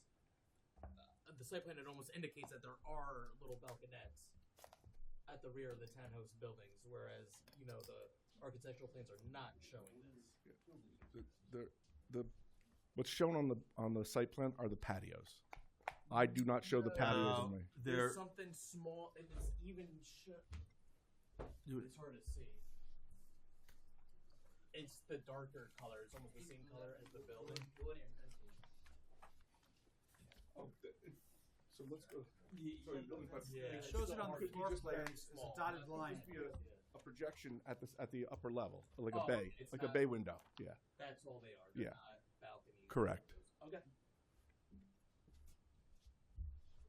Thank you. Yes, our last witness is Nick Bertorisi. Wait. I'm going to cut you off. I'm sorry. Okay. I was going to try, but went over already, so I don't want to push through. But before we close, there was a couple things one thing I want to address before we come back. Can I ask you a question? Yeah. His testimony would be Nope. 2 minutes. I'm going to tell you why. Okay. I'm going to tell you why I want to keep Okay. is with respect to the distance between the buildings. I don't like the idea of accepting the absence of a comment from the fire department as an answer that it's okay. I think you need to get that answer. I don't like the absence of an answer to be the conclusion. I agree, speculation. So it's just not a good practice. So I think I think that'll give us an opportunity to get that answer. Yeah. Do that. You know, our practice is always the hard stuff. You've been there before. So. And I've always asked you not to stop. Try my best. So we'll carry this to the next available meeting if you can get that answer. Right. That way we can close that, you know, definitively. I'll feel better about it. And then the answer, if I may, on the coverage issues. And let's clear up the coverage and get numbers on those. I do agree that they will be below the numbers, but let's get them in there and get them right. So we're going to continue without notice. Can you open up for public comment and close public comment? I can't, I have to finish. Oh, that's true. Yeah. All All right. But I like your idea. It would have been an awesome idea. Can you confirm? Can you confirm the date? Is it August? Next meeting is August 25th. It's not 18th. No. August 25th. And we would be first on the agenda. We think that's the case. We might consider putting a fence variance on first, so we can get it in and out, unless anyone has an objection. Fence variance takes 5 minutes, so. Going to hold you to it. Don't tempt me with a good time. 5 minutes in and out. All right. Probably. All right, we're good? Okay, so this will be carried, no notice is required. Nobody's going to. Date will be 8/25. Good. With that, I need. I'll make a motion to adjourn. Thank you. I'll second. Mr. Chairman, can I Without just make further note? Without further notice. Correct. Oh, you continuing the meeting, you're closing the meeting tonight? So I'd just like to get on to the upcoming land use board meetings. We're going to 2 meetings in September. We've been holding 1 meeting a month all year. Yeah. Due to workload, we're going to 2 meetings a month. Yep. Currently, we have September 15th and 22nd. Yep. So if everyone can make note of that. Okay. No problem. We good? Now, we need your motion to close. You have it. Thank you. Second. Thank you. Thank you, Frank. If everyone please respond to my email.